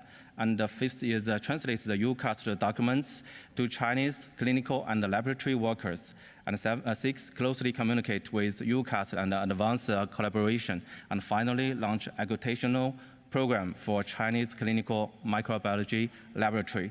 So the responsibility of the Eucast is a comprehensive responsibility, and the final target is to establish a comprehensive system to make the Eucast documents can be spread in China smoothly, and also make some judgment in China how to do the standardization of the AST, and how to handle with some difficult things maybe which is just happen in China. So what is the difficult things will maybe just happen in China? I will describe later. So first of all, the first challenge is how to organize such a structure. So in the year of 2017, we organized the Eucast, including one chairman, several vice chairmen, and secretary general, standard committee member, general committee member, and we also have the academic advisor and the secretary. So the very important thing is the experts of the different positions must cover different areas, including clinical microbiology, clinical pharmacology, clinical infectious diseases, and veterinary areas. So this is a comprehensive area that we must grasp more and more experts to join our structure. So under this structure, we also funded several working groups. The first important is the clinical bacteriology group. We are led by me and Professor Lu Binghuai. And the second is the clinical microbiology group led by Professor Wang Hui and Wu Wenjuan. Clinical pharmacology group, which is also very important because that PK/PD is also important to establish breakpoints and in other areas. So this group led by Professor Zhang Jing and Li Yun. Clinical infectious disease group led by Professor Zheng Bo, Zhuo Chao, and Liu Zhenying. And finally, we also have the veterinary group, which is concordant to the Eucast veterinary group. This group led by Professor Liu Yuqing, Hao Haihong, and Wang Yang. So these experts are all experts, especially some top experts in China, that they can grasp the new ideas, and they can know what is the most difficult thing and what is the thing which should be dealt with emergently in China. So under these circumstances, we carried out the working meetings and seminars. The first, the second meetings in Madrid and Amsterdam, and also we carried out and have the Eucast microbiology and the infection forum. And Professor Christian Jiski and Professor Søren Gittermann also gave speech on Eucast conference. This is greatly support the work of Eucast because Eucast documents has great impact in China, and we also want to incorporate the collaboration of the European countries and China. So the third question is how to spread out the documents and how to do the standardization process in China. The thing is the education system. So the Eucast also founded the website and WeChat platform. In the website, we release the Eucast and the Eucast documents, and in the WeChat platform, we also do some discussion platforms so that all the problems can be solved very smoothly. Because in China, there may be no other education platform, but the WeChat is very popular. So we can use such an electronic tool to facilitate the document spreading. And also, one of the very important things that we have done in the last 3 years is the Eucast document translation. Actually, in the very early time that I remember that maybe in the 2010, there was one very preliminary translation version of the Eucast document into Chinese. But in the year of 2020, more and more experts found that this is just a preliminary document. We must a more comprehensive Eucast document translated into Chinese. So in the year of 2020, we got the authorization letter from Eucast, and we also enrolled many experts, including 20 experts from the field of microbiology, pharmacology, clinical ID, and veterinary medicine in this activity. So many experts joined this activity, and they found translated the Eucast documents were highly recognized by Chinese clinicians and scientific users. So from these slides, you can find 2 books. That is the 2 translated books. One is called Blue Book, AST16 Eucast application tools, which concentrated on the clinical breakpoint and other methodologies which can be used for the frontline staffs. And the other one is Red Book, AST16 Eucast standard operating procedures, which is mainly concentrated on some major and important principles that set up the breakpoints or that do some standardization. So the 2 books is a different point, and one is generally for frontline frontline staffs, and the second, the Red Book, is generally for the experts. And the fourth, Eucast scientific research. And as you may remember, I just said no scientific research, no progress. So actually, we must do many scientific research in this part. Eucast also carry out scientific research on these fields, including ECOF's research, PKPD breakpoint study, clinical breakpoint study, methodology evaluation, and improvement on clinical microbiology, and AMR surveillance in human and animals, and resistance and virus mechanisms. So first of all, we can do some work on the breakpoint or maybe some ECOF studies. So this is very important, not just for Eucast, also for other NACs in other countries. So in the year of 2018, China also released a guideline on an antibiotic breakpoint research. And this guideline was published by the Center for Drug Evaluation, CFDA. And after that, the Eucast were founded in 2017. So we very quickly created an alliance of breakpoint research, and we do the AST standardization. So this alliance, including some very important hospitals and some very important institutions, to do just one thing, that how to create, how to evaluate the ECOFs or some clinical breakpoints. So the first study that we carried out is the novel vancomycin ECOF study. Novel vancomycin is a drug which is very similar to vancomycin. And this drug, the novel vancomycin, is invented by Chinese scientists.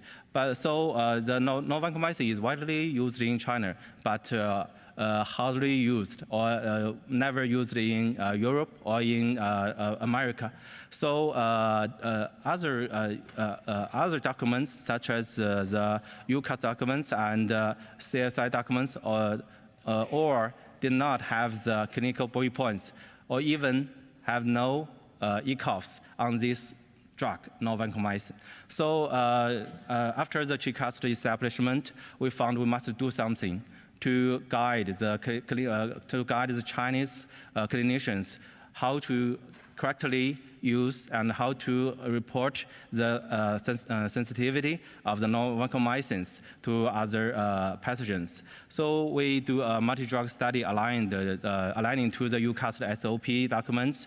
So this study including 5 sites, labs, including Beijing, Wuhan, Shanghai, and Hangzhou. And also we do the clinical isolates of the Staph aureus, Staph epidermidis, Staph hemolyticus, Staph hominis, and also do the quality controls for all the testing batches. And external quality assurance also have been done prior to all the ECOF study and measurements of the MICs. And we also do some blend strains with different novel vancomycin MICs and send it to different 5 labs. Let them do a check, let them measure the MICs and send it to the central lab to see if there's a concordance of the different labs. And we also do the broth microdilution and disc diffusion method on novel vancomycin and vancomycin against all the tested isolates. So after the testing, we can find the MIC distribution of the novel vancomycin against the different Staphylococcus species. Except for one strain of the Staphy hominis, all strains in the range of 0.25 to 2 microgram per liter, and E. coughs were 2 microgram liter for Staphy epidermidis and Staphy hemolyticus, and 1 microgram per liter for Staphy aureus and Staphy hominis. And this is the comparison of the disc diffusion diameter and MIC's correlations. And from the correlations, we can find only a very weak correlation was observed for Staphy hemolyticus and Staphy hominis. And for the four species of Staphylococcus species, the poor correlation was found for the novel vancomycin MIC and the disc diffusion diameters. So we draw a conclusion that the disc diffusion method is not suitable for the novel vancomycin. So the situation is very similar to vancomycin. So after that, we also published the paper in the journal of GAC, and also the data. The ECOF data was enrolled into the Eucast data website and enrich the database. And the second finished ECOF study is citalfloxacin. We also do the ECOF study and have the ECOFs of this drug to some species. Also, we also do the cephalosalis, a fourth generation cephalosporins ECOFs against different species. And the cycling, that's is the fourth antimicrobial agents that we tested to check the ECOFs of this drug against the different species, including many major gram-negative species in China. And we also have the ECOFs of these drugs. And for cycling, we also do the PK/PD evaluation and do the clinical evaluation, especially some real-world evaluation of this drug on Chinese populations of the patients.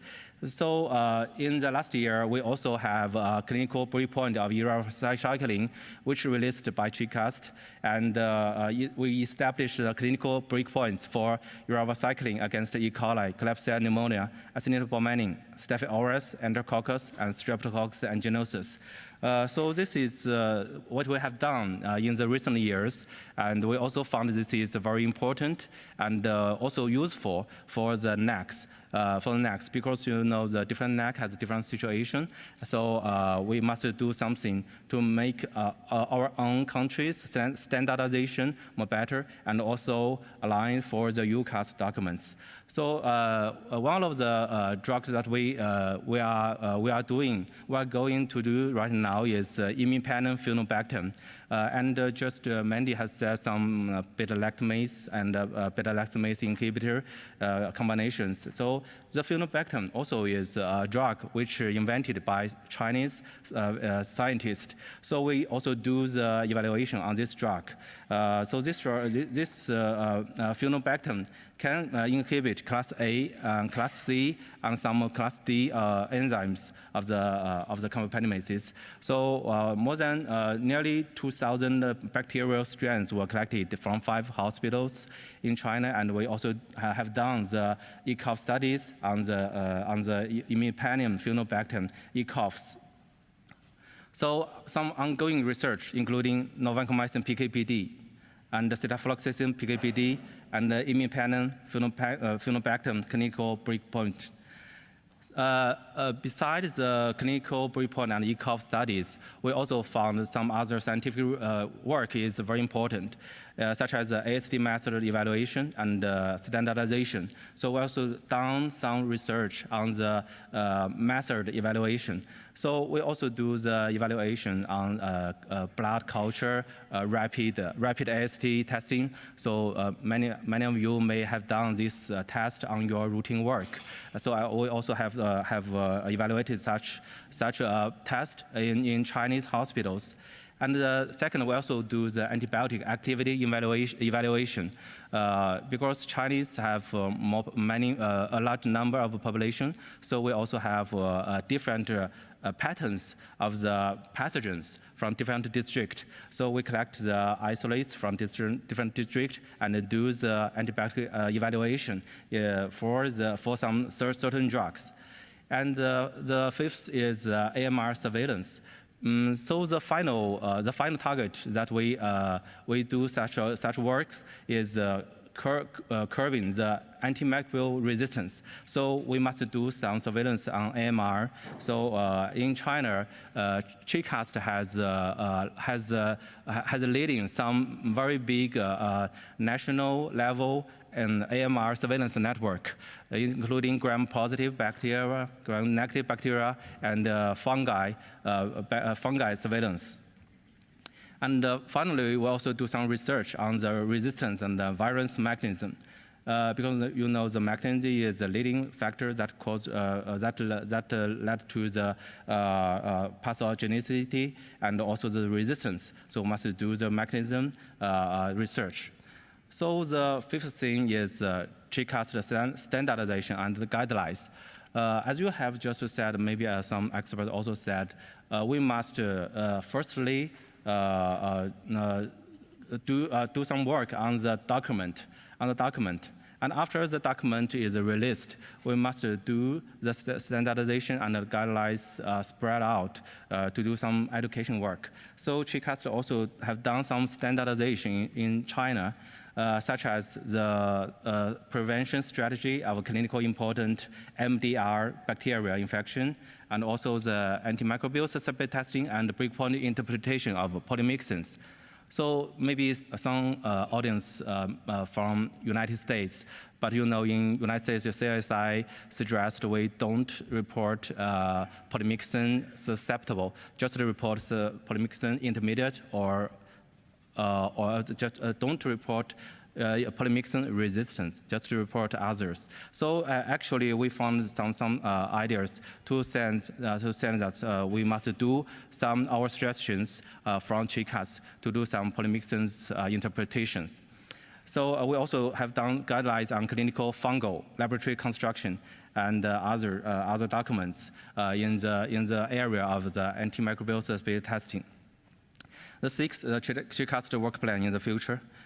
So our work plan is continuously strengthening the collaboration with Eucast and dedication efforts to Eucast development, and make yearly work plan and organize Chinese expert consensus, continue to spread the Eucast technical documents and up-to-date methodology in China, and continuously construct a scientific research system, and also carry out education program in China with Eucast.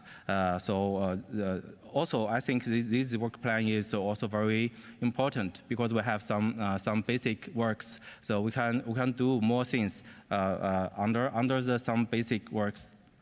And finally is the summary. Eucast are developing rapidly around the world. Best wishes to Eucast to be the global leader.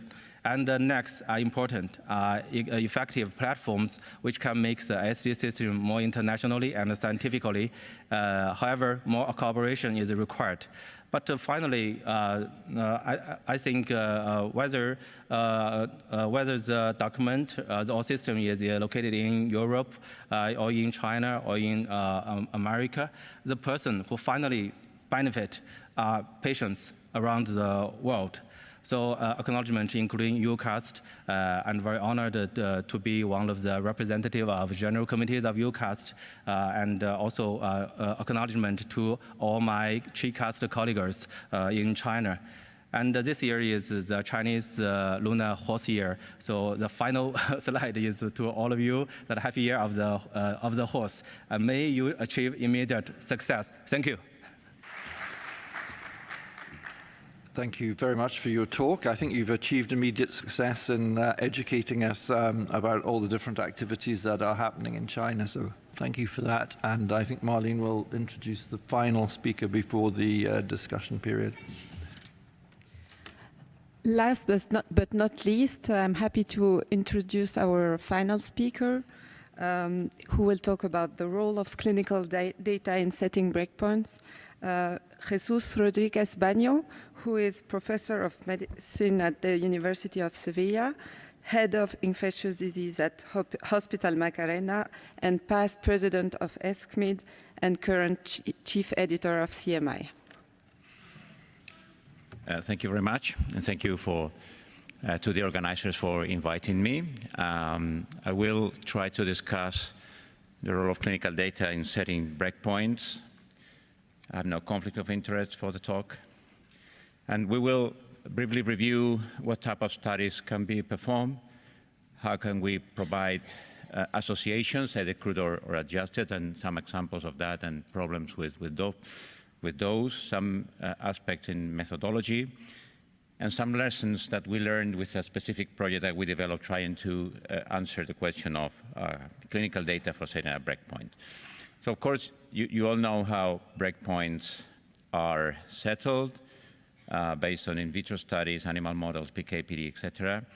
And of course, and ideally, these breakpoints should be confirmed or rejected by clinical studies. A few years ago, I thought that it's not ideally, but that should, in all cases, be confirmed or rejected by clinical studies. Now my thinking is a bit more, it's a bit different because I understand over the years what is the complexity of performing clinical studies with that purpose, and we will review that. So first we can have what we call crude or an adjusted association of MIC with outcomes. And this is a typical examples in which you set up, for example, mortality or failure rate for a specific bacteria with a specific, their MICs, and you can see that there is an increase in mortality or in failure rate in a specific point in the distribution of MICs. And then you can say that from a clinical point of view, you could set up the breakpoint here, for example, in 4. There are many examples in the literature like this. This is an example for our carbapenem-based producers organisms. And you can see that if you summarize all isolates with an MIC of 8 or lower, the probability of failure is lower than when the MIC is 8 or higher than 8, sorry. Or in this another example, you can see that patients with Enterobacteriaceae bacteremia treated with meropenem, you can see an increasing, for each increase in MIC, you can have an odds ratio for mortality, or when you establish a breakpoint in 1, for example, you can have a higher odds ratio for mortality. But you have to think that, for example, there is very difficult that you have a linear increase in the MICs with mortality.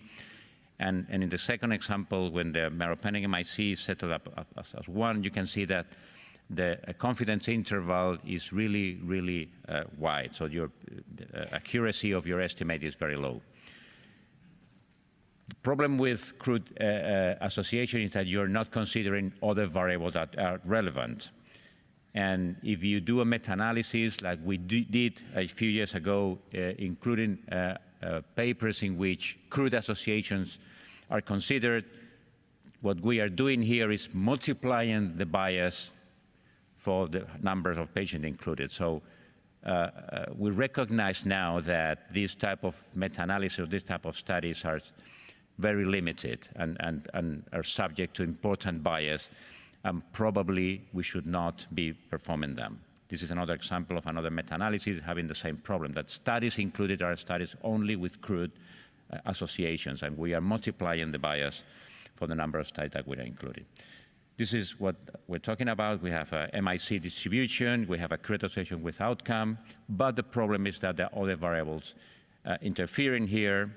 Typically, patients having higher MICs will be patients who have previously received antibiotics, will be patients with healthcare-associated infections, and all of these variables are, of course, associated with the outcome, and therefore are typically confounders. And you should take them into account in your analysis in order to provide a good association. A very important problem is that when we analyze the outcome, antibiotic treatment is not the only variable implicated in outcome. There are other important variables. The host is important, the age, underlying conditions, of course the pathogen. But specifically talking about therapy, of course support therapy when there is a sepsis or source control in many types of infections have a very important impact in the outcome of infection. So it's not only antibiotic that matters, but the host, the pathogen, the interrelationship between them, and other types of therapy. So the probability that antibiotics by themselves and according to the MIC will have a significant impact in outcome is limited. It exists, it's important, but it's not 100%. And this is why we have the 90-60 rule established many years ago, in which when you have a susceptible isolate, you have a high probability of having a good outcome, but it's not 100%, established at 90%, for example. And if you have a resistant isolate, you will not have 100% of failures, because the natural history of the disease matters, because the source control matters, because the immune response matters, and patient can be cured without antibiotics in a certain proportion of cases. And therefore, you're not talking about from 0 to 100%. You're having a smaller opportunity for the antibiotics to cause an effect. Then you have to discuss which is the outcome that you will be considering for your association between MIC and outcome, or between the breakpoint and the outcome. And if you consider mortality, it makes sense for infections with a high mortality rate, for example, ventilator-associated pneumonia. Of course, it makes sense because mortality is very high. Bloodstream infections also possible to be considered. It's a hard, objective endpoint, but its sensitivity for detection the effect of antibiotic therapy in low-risk infections is very low, and you will not use it. And of course, it's influenced by other factors like age or comorbidities and so forth. If you consider clinical cure is by definition a softer endpoint because it's more subjective. Ideally, if you're assessing a clinical cure, you should be blinded for the exposure. So you should be blinded whether the infection was caused by a bacteria which is resistant or susceptible, or the MIC is higher or lower. It could be better for low-risk infections, and you could be measuring better the direct effect of the therapy on the outcome of the patient, but you have to realize that it can be influenced by natural history, these 90-60 rules that we talked before. Microbiological cure could also be considered, but in observational studies, frequently we have missing data there because we're not performing follow-up blood cultures in general for all type of infection in all type of patients. So you will have missing data, and you can discuss whether having a positive culture in a patient who is clinically cured has really any clinical relevance.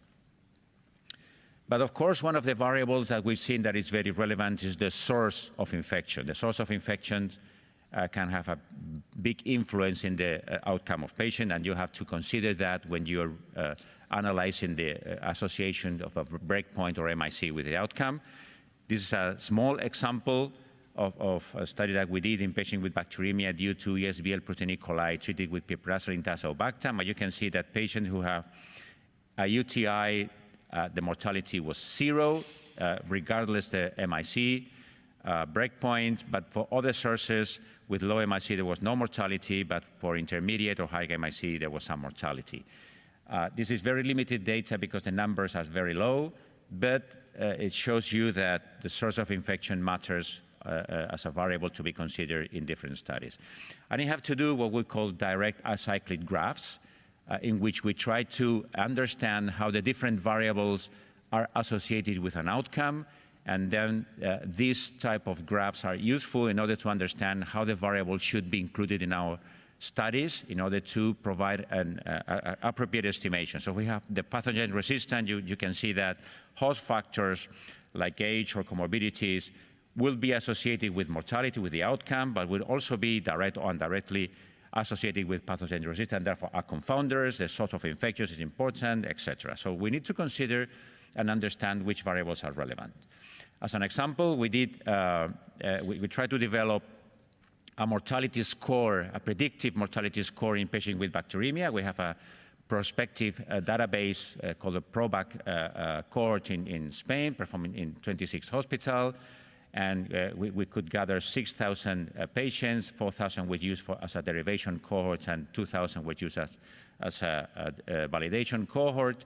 And this is the score that we could develop. The scores have an area under the ROC curve of 0.81, meaning that is a very good predictive score. But it also tells you that the window of opportunity for the antibiotics to impact in mortality in overall patients with bacteremia, including coagulase negative Staphylococcus E. coli, Staph aureus, and all bacteria, is limited. It's only at 20%. And the type of variables that are included here are patient's features like age, underlying conditions, its microorganism features like whether it's polymicrobial or specific etiologies, is the source of infection as we discussed before, and is the acute severity of the infection. So you need to consider these 4 groups of variables in any analysis trying to provide an association between breakpoints or MICs and the outcomes. If you're not including them, your results may be confounded by this type of variables. Going into studies that provided adjusted estimation based on that, this is a study, an example of study performed with Acinetobacter bacteremia. And as you can see, the carbapenem MIC is stratified by MICs and then for 30-day mortality. By the data, you can figure out that maybe isolates with MIC 8 or higher will be associated with higher mortality, and when they perform adjusted analysis, they could see that these isolates were associated in multivariate analysis with an increased risk of mortality. That's fine. This is another example. This is the post-hoc analysis of the Merino trial. The Merino trial compared meropenem with piperacillin tazobactam for the treatment of cephalosporin-resistant Enterobacteriaceae bacteremia. And the secondary analysis, when they performed the piperacillin tazobactam susceptibility testing by a reference method, they could see that isolates with an MIC of 32 or higher were associated in a crude analysis with higher percentage mortality. You can see that, for example, isolate with 16 could also be associated with some increase, but obviously not significant. And when they performed the multivariate analysis, they could see that isolate with MIC higher than 16 were associated with an increased odds of mortality. But also you can see here that the 95% confidence interval is quite wide, and therefore, because the number of isolates in this strata are low, and therefore the accuracy of your estimation is of course limited. And then you have to think of all the potential issues, potential problems that if you're designing a study trying to answer the question of what is the association of different MICs with mortality or breakpoint mortality, you have to discuss the site of infection, which outcomes are you considering, which confounders will you include in your study, which number of cases, and we will discuss that, you have by MIC strata, which is the drug exposure that the patient have. We will also discuss that in a minute. What happens when physicians receive a microbiology report in which the MIC is high, either resistant or susceptible with increased exposure? Will they change treatment immediately, and therefore you cannot measure what was the activity of the drug administered before? And finally, what is the susceptibility testing method that is used? Is the routine method that is in the hospital, as was discussed before, is that method correlates with the reference method?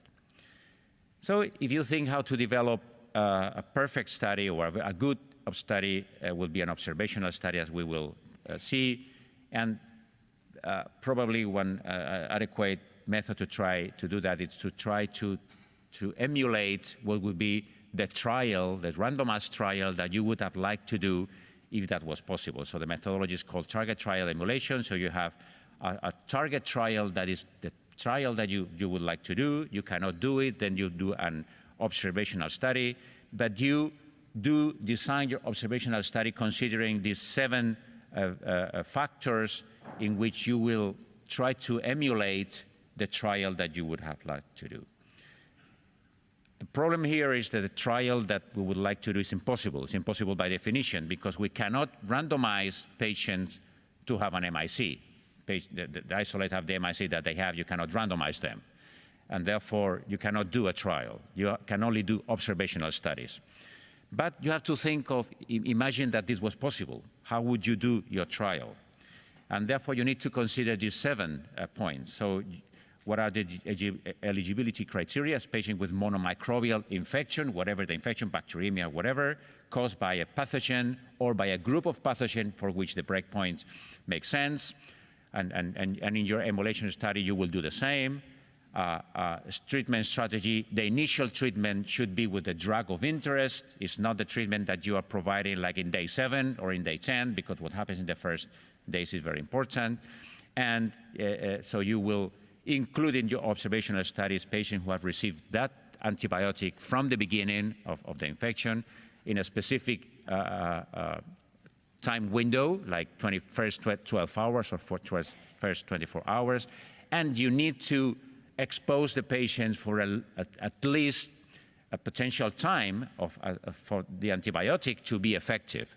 So, for example, you can say that treatment should be continued for at least 48 hours. We typically say 48 hours because at 48 hours, if you have the testing data, you can have them before, you will be probably changing the treatment. But 48 hours is the minimum of exposure that you should try to include. In the randomized trial, you will randomize to MIC. You cannot do that. Then you stratify your population according to the MIC of the isolate or to the breakpoint with the susceptible, I or R. Then you set up a follow-up period that would be, for example, 14 days or 20 days for evaluating clinical cure, or 30 days for mortality, or 90 days for recurrence. So you discuss that, and you do the same in your observational study. For the outcome, you need to discuss whether you will try to do cure with a blind assessment or mortality or recurrence, and you will try to do the same in your observational study. In a trial, you would do an ITT, an intention to treat population analysis.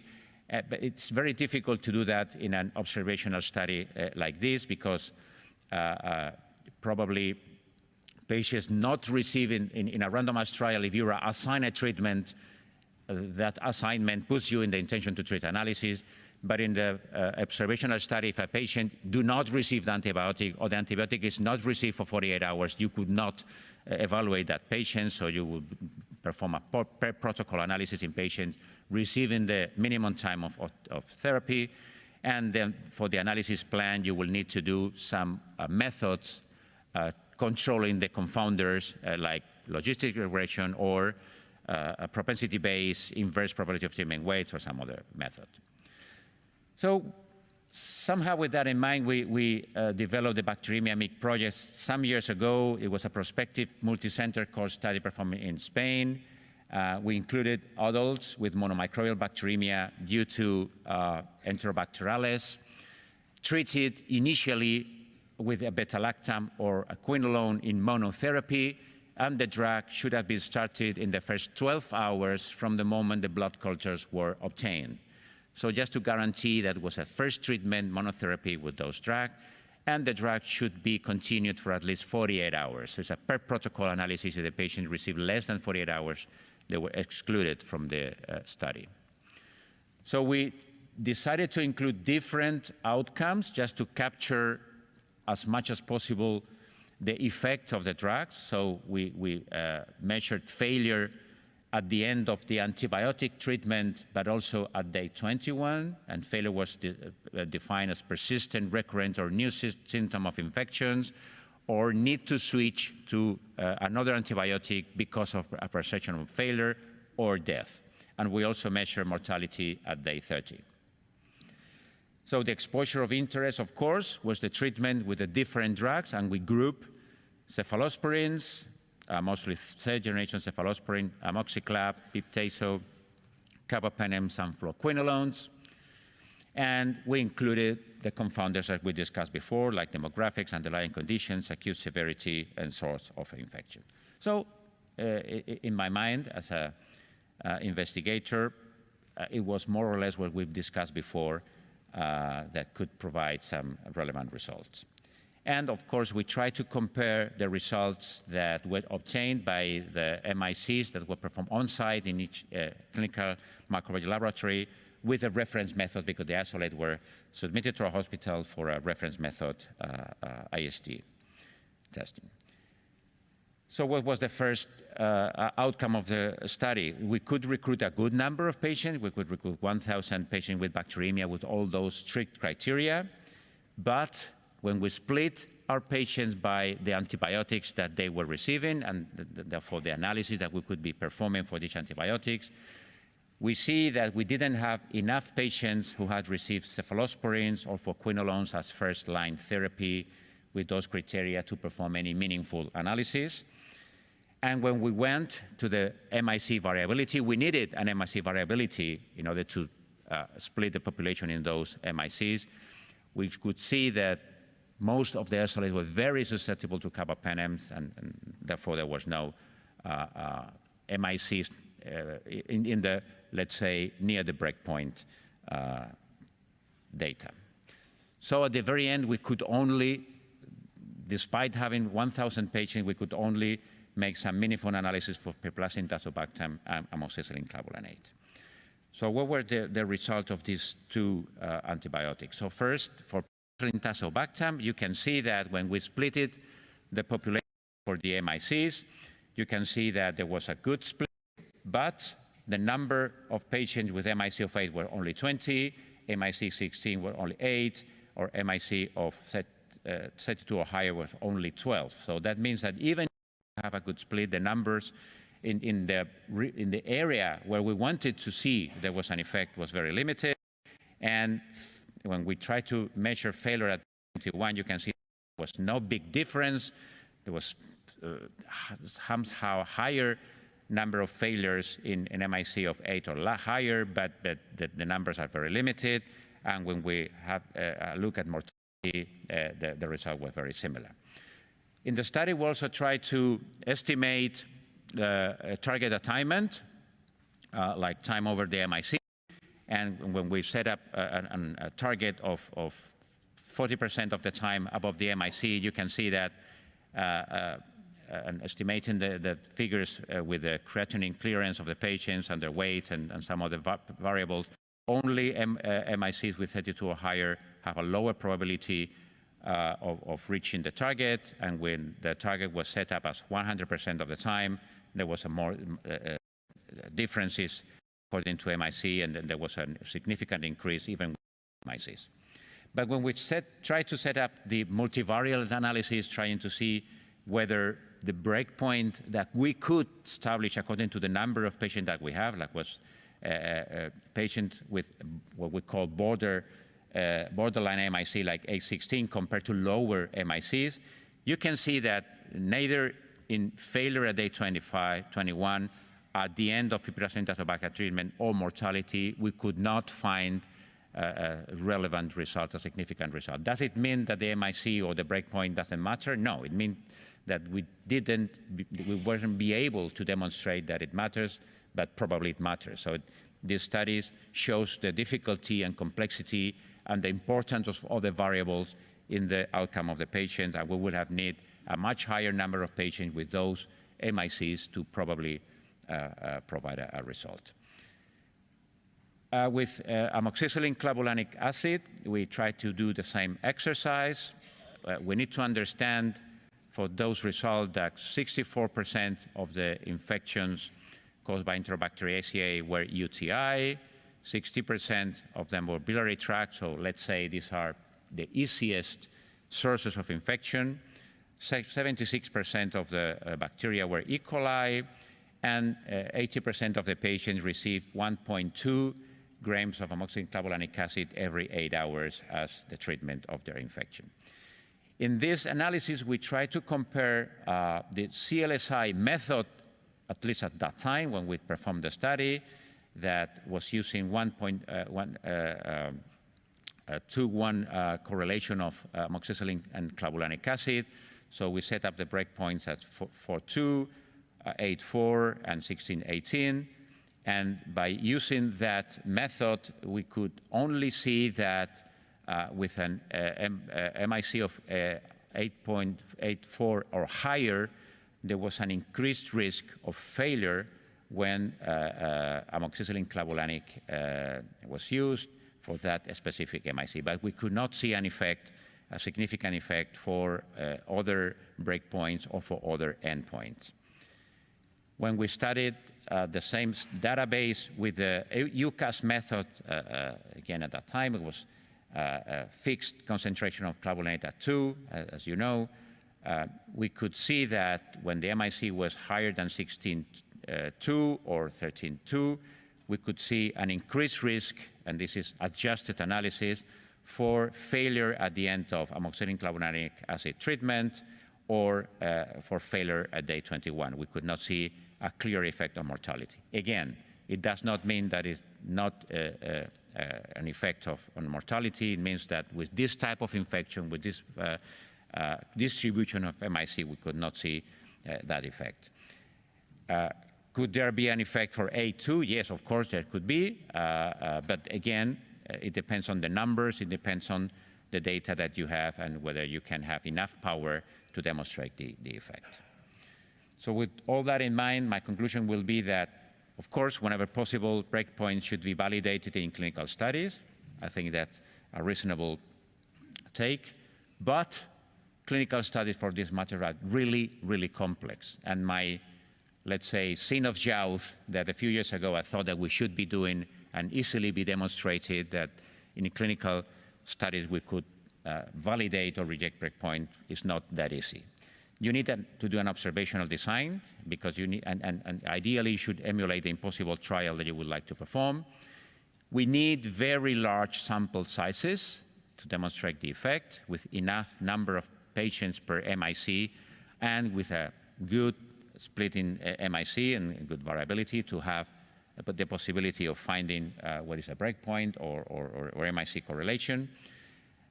It's critical to consider the implication of site of infection, and when considering the type of infection that you're going to include, have that in mind for your design and the number of patients that you're going to need. And also very important to think of how you're going to select your outcomes. It's critical to appropriate control for confounders, just measuring the confounders and also analyzing them using an appropriate method. And you have to be confident that the patient in your study will have a similar drug exposure like you would have done in randomized trial, like what is the dosing that they use is similar or different, what is the time zero, when did they start the treatment, what is the duration of exposure to the treatment that you have and should be adequate and comparable. And that's it. Thank you very much.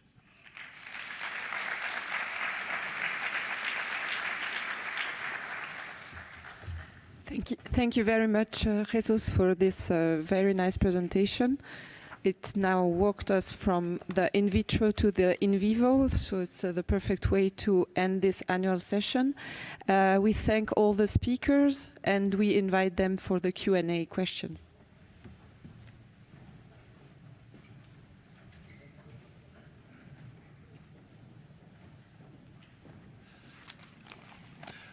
I don't know if the QR code has been displayed. Thank you very much. So there, if you want to ask a question, there are microphones at the front and I think halfway along and then at the sides. If you want to ask a question, other than that, you can scan the QR code. Or ask online. I think, is there anyone? Yes, you're waving at me. Thank you very much. Do you want to ask a question? Yes. Hello, Didem Törümküney, clinical microbiologist, GSK. I have two questions and one friendly feedback about the website. So my first question is about surrogate testing for carbapenemase screening. As we know, the CLSI used to recommend ertapenem, and then they slightly changed the guidance to say any carbapenems can be tested for screening purposes.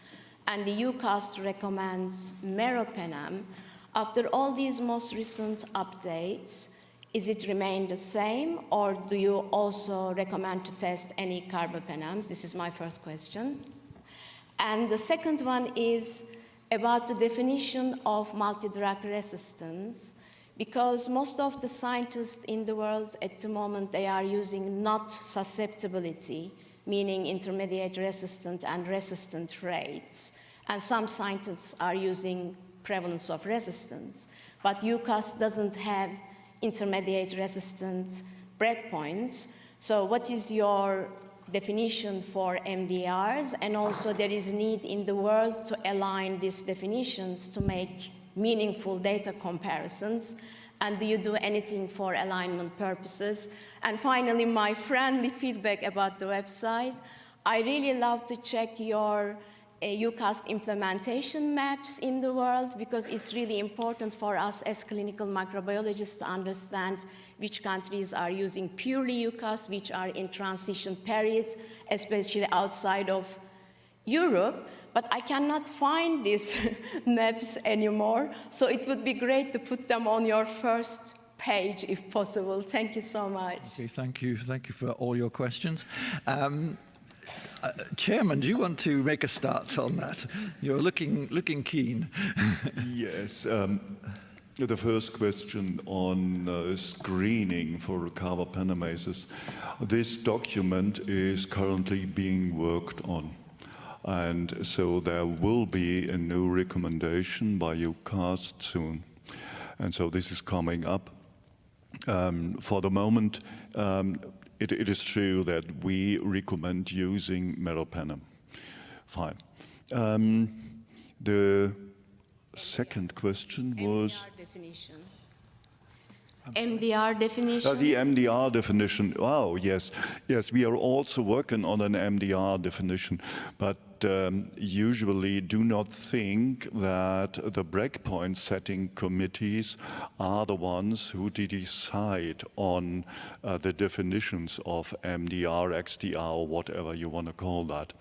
So it is something different. We are working on that, but we do not think this is our main job to do that. And then with the educational part and the map, I'll give to Barbara, because she is the one who is in contact with the NACs.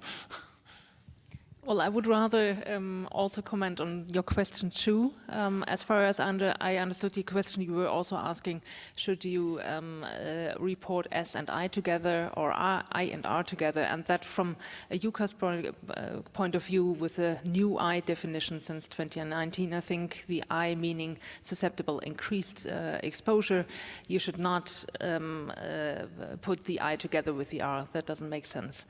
It's best to report S, I, and R separately, or if you have to lump something together, you would lump S and I together, and not I and R. About the maps, I think we have to discuss that. It's not that easy to get the information and update the information, but we just established or re-established a NAC network. So I heard your point. Thank you. Just to clarify for MDR, it's I and R prevalence of intermediate resistance and resistant category we combine together to present. But I understand for Eucast, it's I category moved into S. But if you try to do calculate the prevalence of MDRs, then with Eucast, will we combine S with R? Because you need to combine I and R, and your I is in your susceptible population. So that was my point.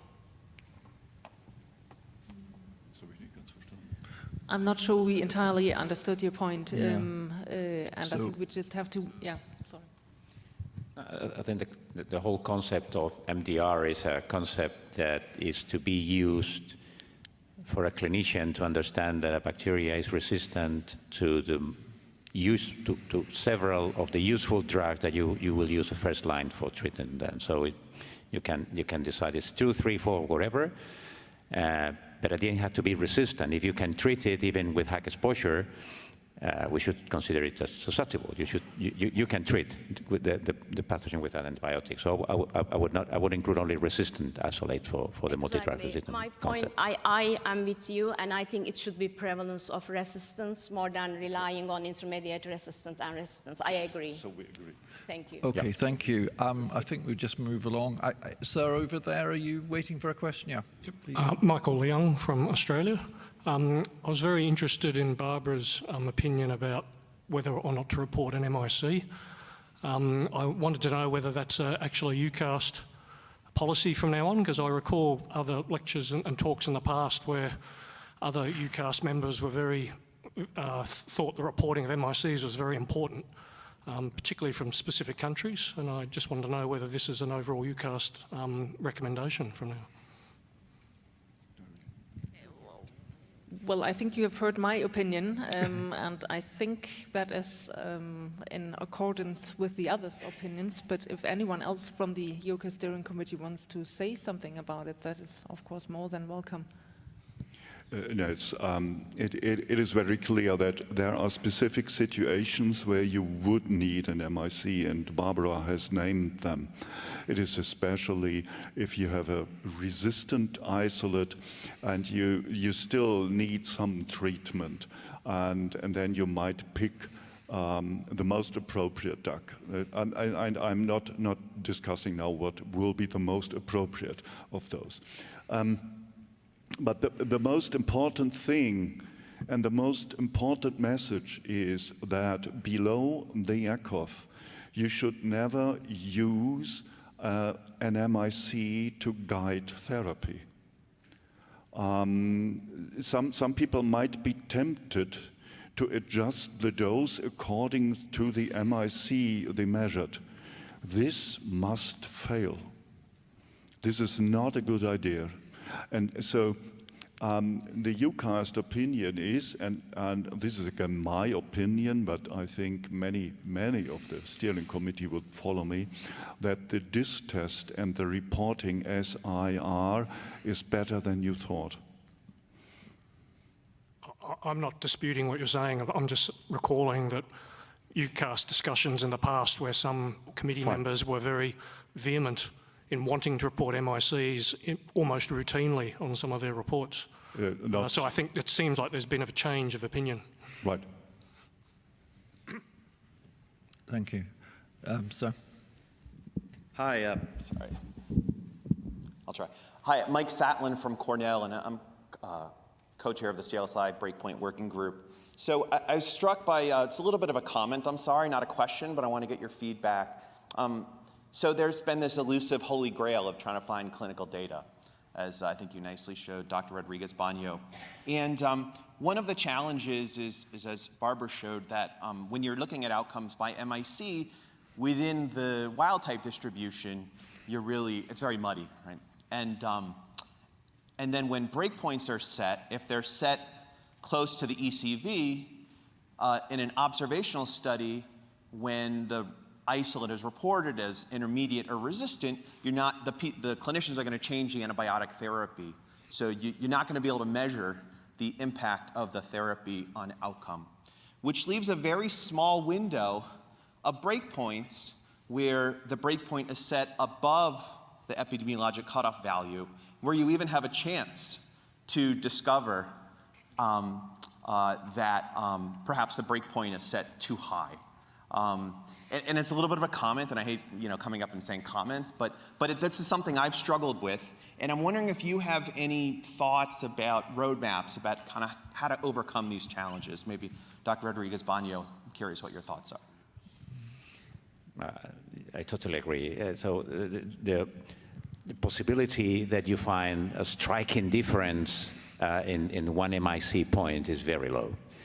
It's very low because it's probably it's not a yes or no question. It's a continuous variable because of the implication of all other variables that impact in outcome, and therefore your opportunity to find a very striking difference there is very low. What I think we can probably set up easier from a clinical point of view is a set point in which the outcomes are unacceptably bad. And to me, this is mostly what we can say. So MIC, whatever is associated with a really bad outcomes. It's much more difficult to say whether a specific MIC or a specific breakpoint is associated with a good outcome. I think that's much more difficult. Thank you. I don't think there's any more questions in the room just at the moment, but there's quite a few online. And one of those is just really directly following on from that remark, and that is registration studies done for registering new drugs. And somebody was saying, well, are those ever going to provide the information we need in terms of MIC and outcome? But I guess I know the answer before I ask you, but I'll ask you anyway. I said that was at Jiaoxin, what I thought before that clinical studies should establish, let's say, the breakpoint. Now I don't think so. I think that the breakpoints should be established as they are being done.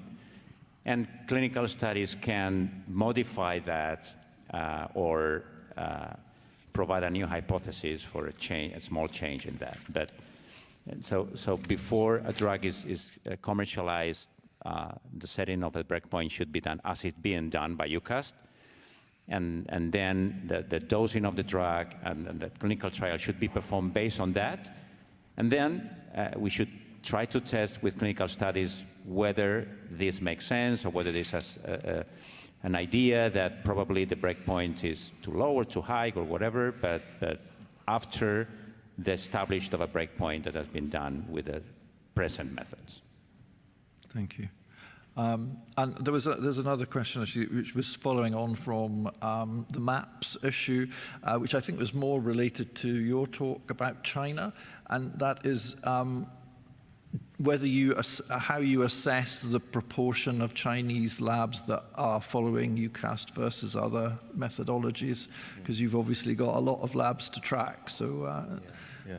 This is a very strict question, and actually in China, because we adopted the CLSI guidelines nearly 30 years ago, that is from the year of the 1980s, the CLSI guideline entered China, and many laboratories use CLSI guidelines. But however, in recent years, we have Eucast, and Eucast and the CLSI guidelines we also used in many labs. Cross-used. So actually in China there is a transitional period. I think there is a transitional period. That is whether what guidelines may be more suitable for Chinese populations. This is a question.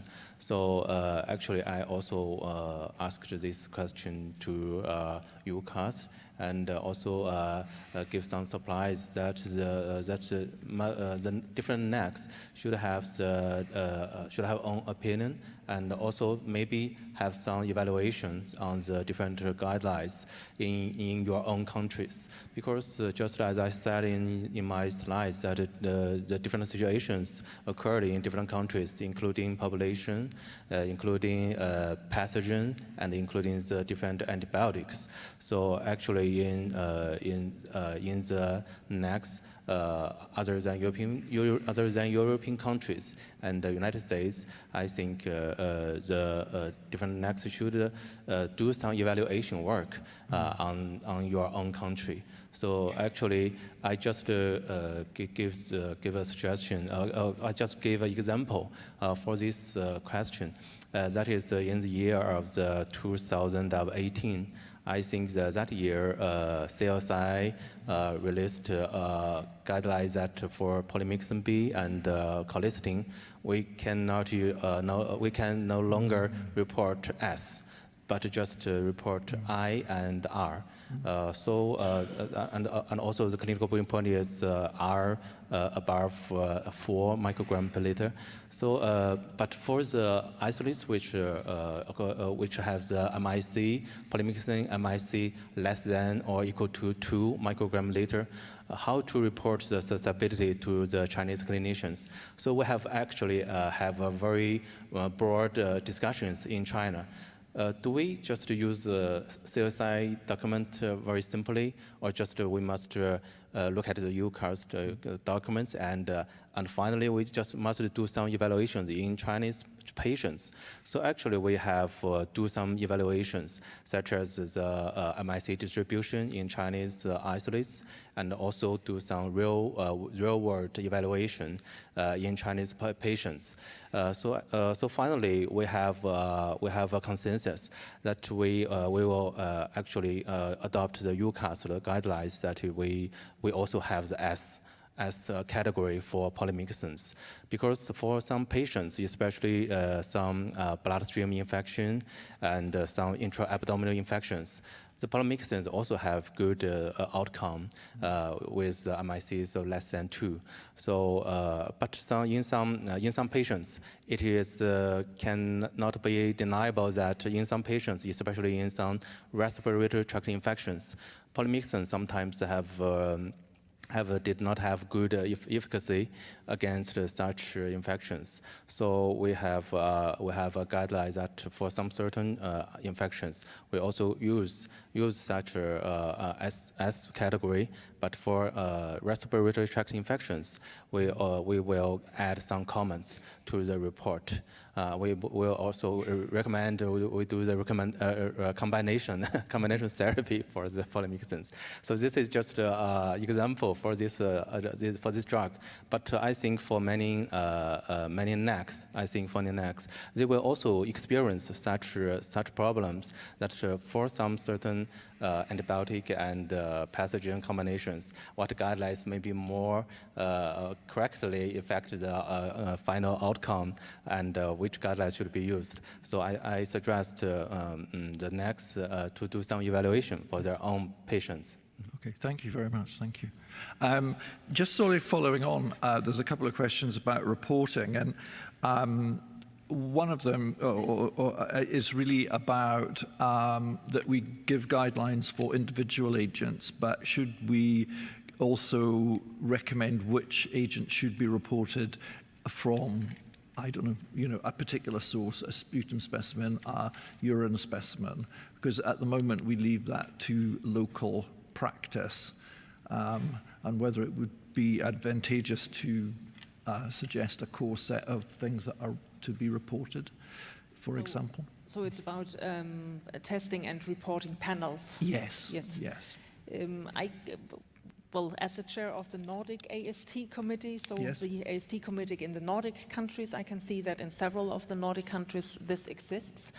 But I can't imagine that that is something Eucast can work with, because the situations are just so different in Eucast. We span so many different countries with so many different situations in terms of the antibiotic guidelines, which agents to use, which agents are available, how resistance rates are, and so on.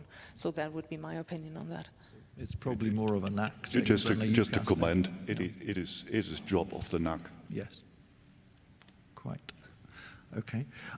There's another question about reporting here, which is slightly related, and that I think is about reporting sensitivities in urine from urine specimens when the lab doesn't know whether the patient has got complicated or uncomplicated UTI, and what approaches are possible to take in that situation. Well, my opinion is that it is the job of the clinician to convey the important factors related to the patient to the microbiologist, so he knows what to do in the lab. If you don't know what to report, you have to find your own way. I'm saying this because that depends on if you have a lot of outpatients or if you have frequently patients from intensive care. From intensive care, you would not expect uncomplicated UTI very often, I think. While if you have a lot of outpatients, this may be different. So I did this, that I asked my clinicians or looked at the hospitals I am serving. And most of the hospitals, the samples come from inpatients. So if they come from inpatients, then I can use certain drugs and would not recommend other oral options, for instance. And this would, there is also a frequent question about reporting of aminoglycosides. If you, in Germany, we use hardly any aminoglycosides anymore, so no need to report them. And if this is different in your hospital or in your country, you have to find a way, of course. But you should look at your hospital. I think this is part of the Tarragona strategy. I fully agree. As you said before, this is a clinician's task. So you have a E. coli in the urine and a patient without a positive blood culture, you have nitrofurantoin. But the patient have pyelonephritis, you will not use nitrofurantoin because you know it doesn't work. So it's clearly a task of the interpretation of the antibiogram in the part of the clinical activity. And of course, when machine learning will probably tell laboratories which patients have different clinical data that can be incorporated automatically to what, okay, in that time you can probably make a different data providing, but so far we need to, I think that the clinical laboratory have to provide the information that is needed and the clinician have to do the work as well. Barbara? I totally agree, but just to touch upon a practical way to solve this in your LIS, in your laboratory information system, if you don't know it and there are different breakpoints for uncomplicated and complicated UTI, one way to solve this is to report the agent twice, once as uncomplicated UTI and once for all UTI. That is just a trick how you can do it, and it's not sure that that is how you should do it. And another thing I want to say is that Mandy is actually taking part in a session tomorrow about indication-specific breakpoints. So I recommend you to attend that as well. Thank you. Well, we're talking about breakpoints. There's a few questions about breakpoints, as you might anticipate. But the most general one is probably best for you, Soren, and that is what criteria Eucast use when they're deciding whether breakpoints ought to be changed or removed from the tables. Well, this is difficult. Yes. That's why I'm asking you. You know this, Alistair. The criteria are always let me put it that way. Some of the breakpoints we have on the tables are there because of tradition. They have been there all the time. And every year we just come to review some of them. And if we find that in the beginning, in the first place, there have not been enough data to set the breakpoint where it is. This is the example I gave. It is the cotrimoxazole. They were very old. The studies are 30, 40 years old. And at that time, nobody cared about Eucast breakpoints. And nobody knew about ECOFs and ECVs. They just set the breakpoint, I say, somewhere. And now, when reviewing the breakpoint, you find that the principles of Eucast are violated. Namely, that if the breakpoint is below the ECOF, you have a problem. You have to do something. Find if the agent is still appropriate or if it's not appropriate for the bug. If it's appropriate, you have to check if you can use it up to the ECOF. If the breakpoint, the old breakpoint, the traditional one, is far above the ECOF, you have to check if there is indeed some evidence that between ECOF and the breakpoint, you can treat patients. And if this data is lacking, you better set the breakpoint to the ECOF. In addition, if you set the breakpoint far above the ECOF, every surveillance system that you have in the world that relies on categorization will fail, because if you have it very far above the ECOF, you will never find development of resistance. So this needs to be put to the ECOF. This is how we decide on revision of breakpoints. Thank you. Thank you. There's a few sort of technical questions about new agents, which maybe won't take too long.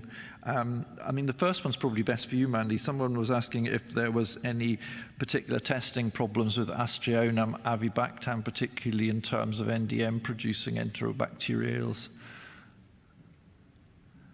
Well, of course there are. You know, there are some NDM types that are particularly problematic with Astrionam avibactam. You will see some of these in your laboratory, but they will be near to the breakpoint, and it's the same as I was saying with the other beta-lactam inhibitor combinations. Some species are of organisms, and in this case, some types of carbapenemase and the levels by which they are produced cause problems with interpretation. There's just too many of certain types of carbapenems, types of carbapenemases, and if they are produced in either smaller quantities, like NDM usually is, then it is problematic, and it does end up near to the breakpoints, and so there are problems. But there are problems with lots of different carbapenemase types, and lots of different ones where they're expressed in different ways. So it is just a very complicated area, and you don't know that before you test. So